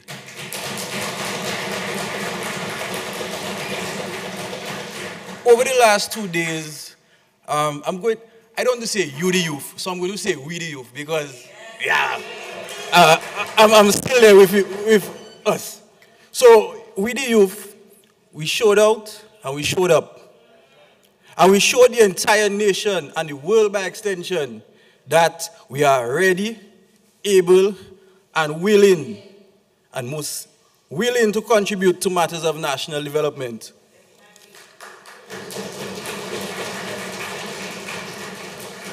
I'm immensely proud of each and every one of you, not just as an individual who sits in the official parliament, but as one of your peers. I'm extremely proud of each and every one of you, and I salute you.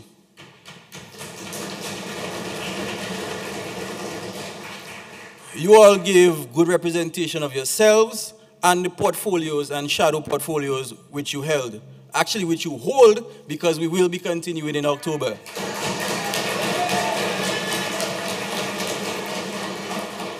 And I must say, in large measure, you all abided by the rules of the House.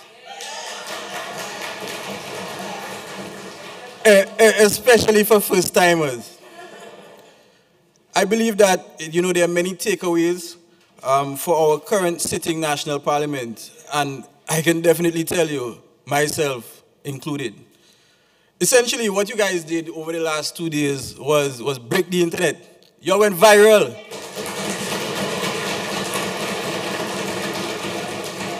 And, with all the negatives that seem to permeate our social media, words can't sufficiently express how refreshing it is to see our youth going viral with such positive, with such poise, with such pride, and with such intelligence. No memes, no funny videos, no distractions. Just progressive and upful vibes, strictly upful vibes. And this is an upful vibes. And this upful vibes, I challenge each and every one of you as young leaders to continue on social media and, more importantly, in your communities. Like I said at the beginning yesterday, I'll say again today, not only are we the youth of the future, but we are the youth of today, the now. And like Honorable Annika Andrews said, we have to say it good. We say it good. Now, for you, this is not the end of a journey. This is only the beginning. Because at this point, people are watching you. Essentially, you're public figures. So we have to do good, and we have to ensure that we continue to be an example to the persons who are listening to us and will most definitely follow us. So with that being said, I look forward to watching you all, and I look forward to supporting where necessary. And I just want to keep it very short and just say that once again, I am extremely proud of you all, and cheers to each and every one of you. Thank you. So at this point, I'm going to hand over to the Honorable Speaker of the House, Honorable Joseph Isaac.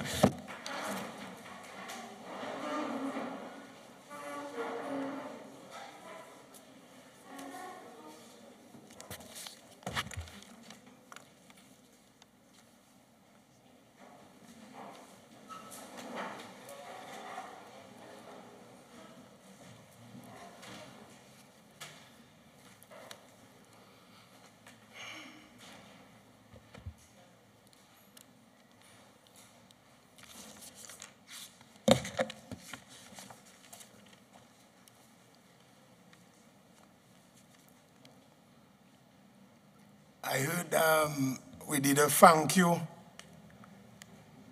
vote of thanks, but I wanted to personally point out two people I think that were left out in the vote of thanks, I would like to personally, on behalf of the House of Assembly and all parliamentarians, I would like to thank Ms. Ashma McDougall for leadership.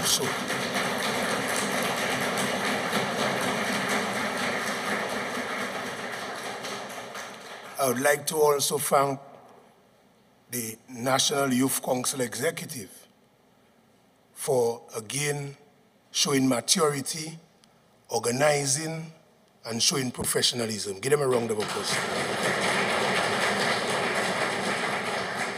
Sometimes we keep overlooking most important group, our stenotypists who are here with us today. Give them a round of applause.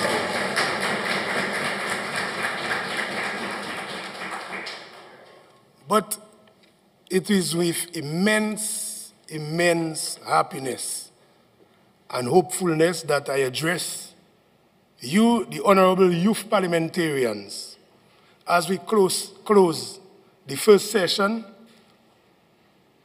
of the first meeting of the National Youth Parliament for the period 2022-2023.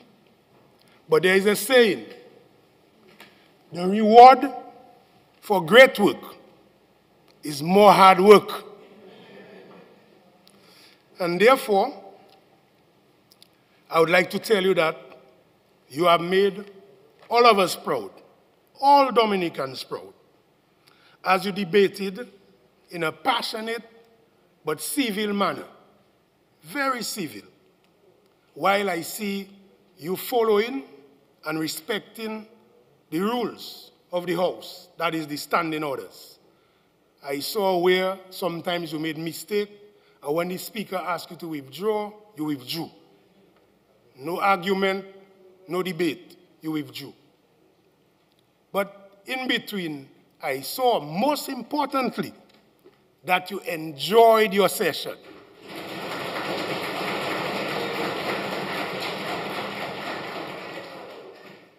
And I think not only you as youth parliamentarians, but I think is a lesson to all Dominicans, all Dominicans. We must always enjoy what we do if we say that's what we want to do.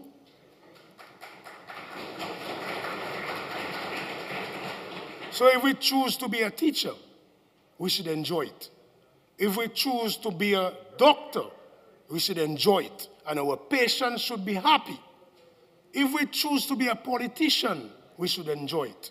So for that, I'm very, very proud of you, how you handled yourself. For the past 2 days, you on the proposing side, you defended the 3 resolutions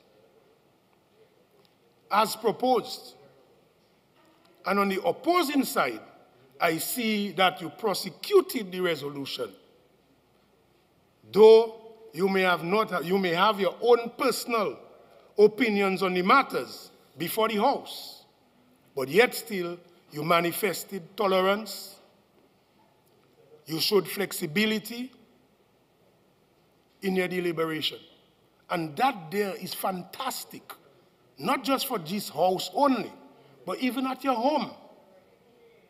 You may disagree at your home.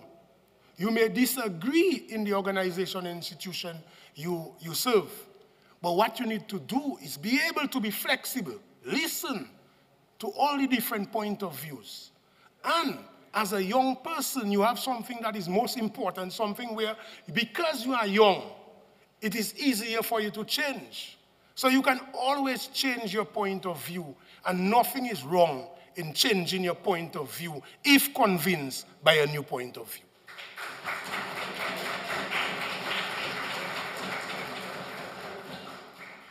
Irrespective of what the topic is of the day, my hope is that you'll continue this most sacred mission of leadership in which you will proactively engage all matters of development in Dominica. I would like to encourage you, the youth here today, and the youth across Dominica, to be the agent of change in Dominica. To me, in many things we are too conservative. For example, the last proposition, whether or not we should keep the capital project to 3 major areas. Is it not right or is it not wrong? The question is, what is your view? What is the country's view? As a small island state, should we be trying to do everything everywhere to please everyone, even if it is financially infeasible to do so? And therefore, it might not be 3 capital projects. It may be 5. It may be 6. The question is, what should it be? And I'm asking you to lead in that discussion so that we, as small island state, can take a different approach to development.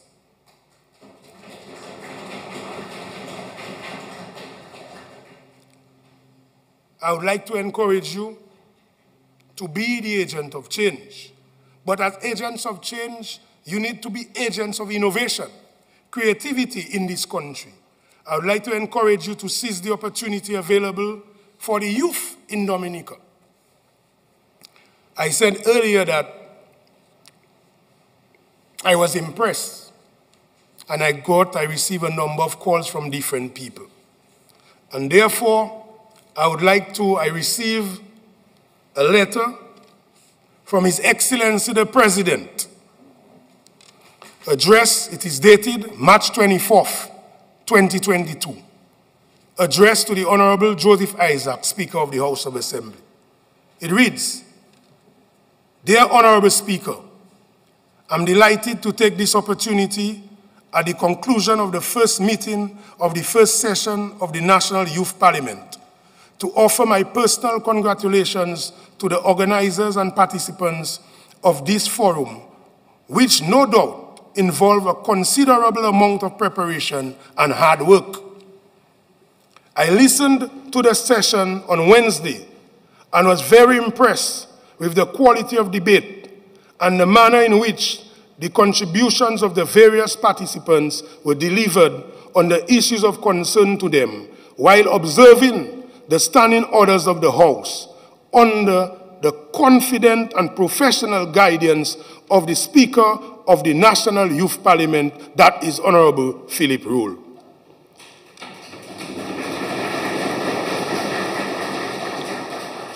I firmly believe that a youth parliament is more than role play. It creates a real opportunity for the participants to formulate and present an opinion in a non-aggressive manner and to understand the principles which underpin democracy and civil society, and to acquire and improve upon many skills such as public speaking, debate, presentation, research, and organizational skills. Having first served as a senator at the age of 36, I am sure that this youth parliament was a rewarding, memorable, enjoyable, and educative experience for the organizers and participants alike, which would have left them having a greater understanding and appreciation of the invaluable role of Parliament in the governance of a democratic state. I encourage the organizers and the participants to utilize the skills and knowledge gained effectively and to continue to play a meaningful role in nation building. Please accept my very best wishes. Yours sincerely, His Excellency Charles Savre, the President of the Commonwealth of Dominica.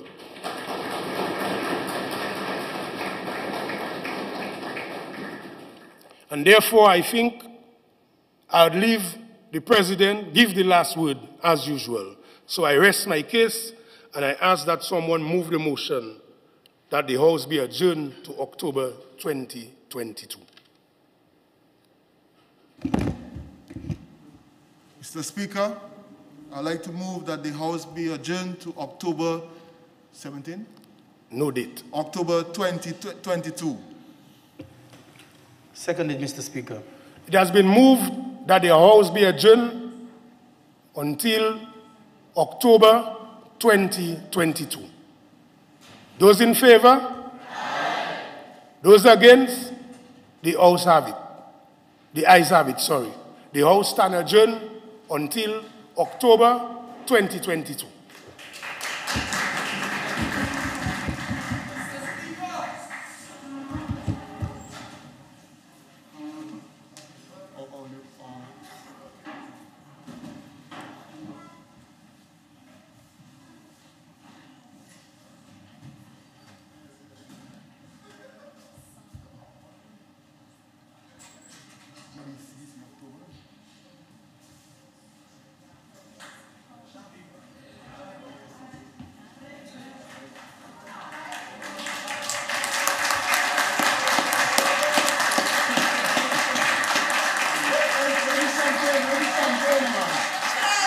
Something.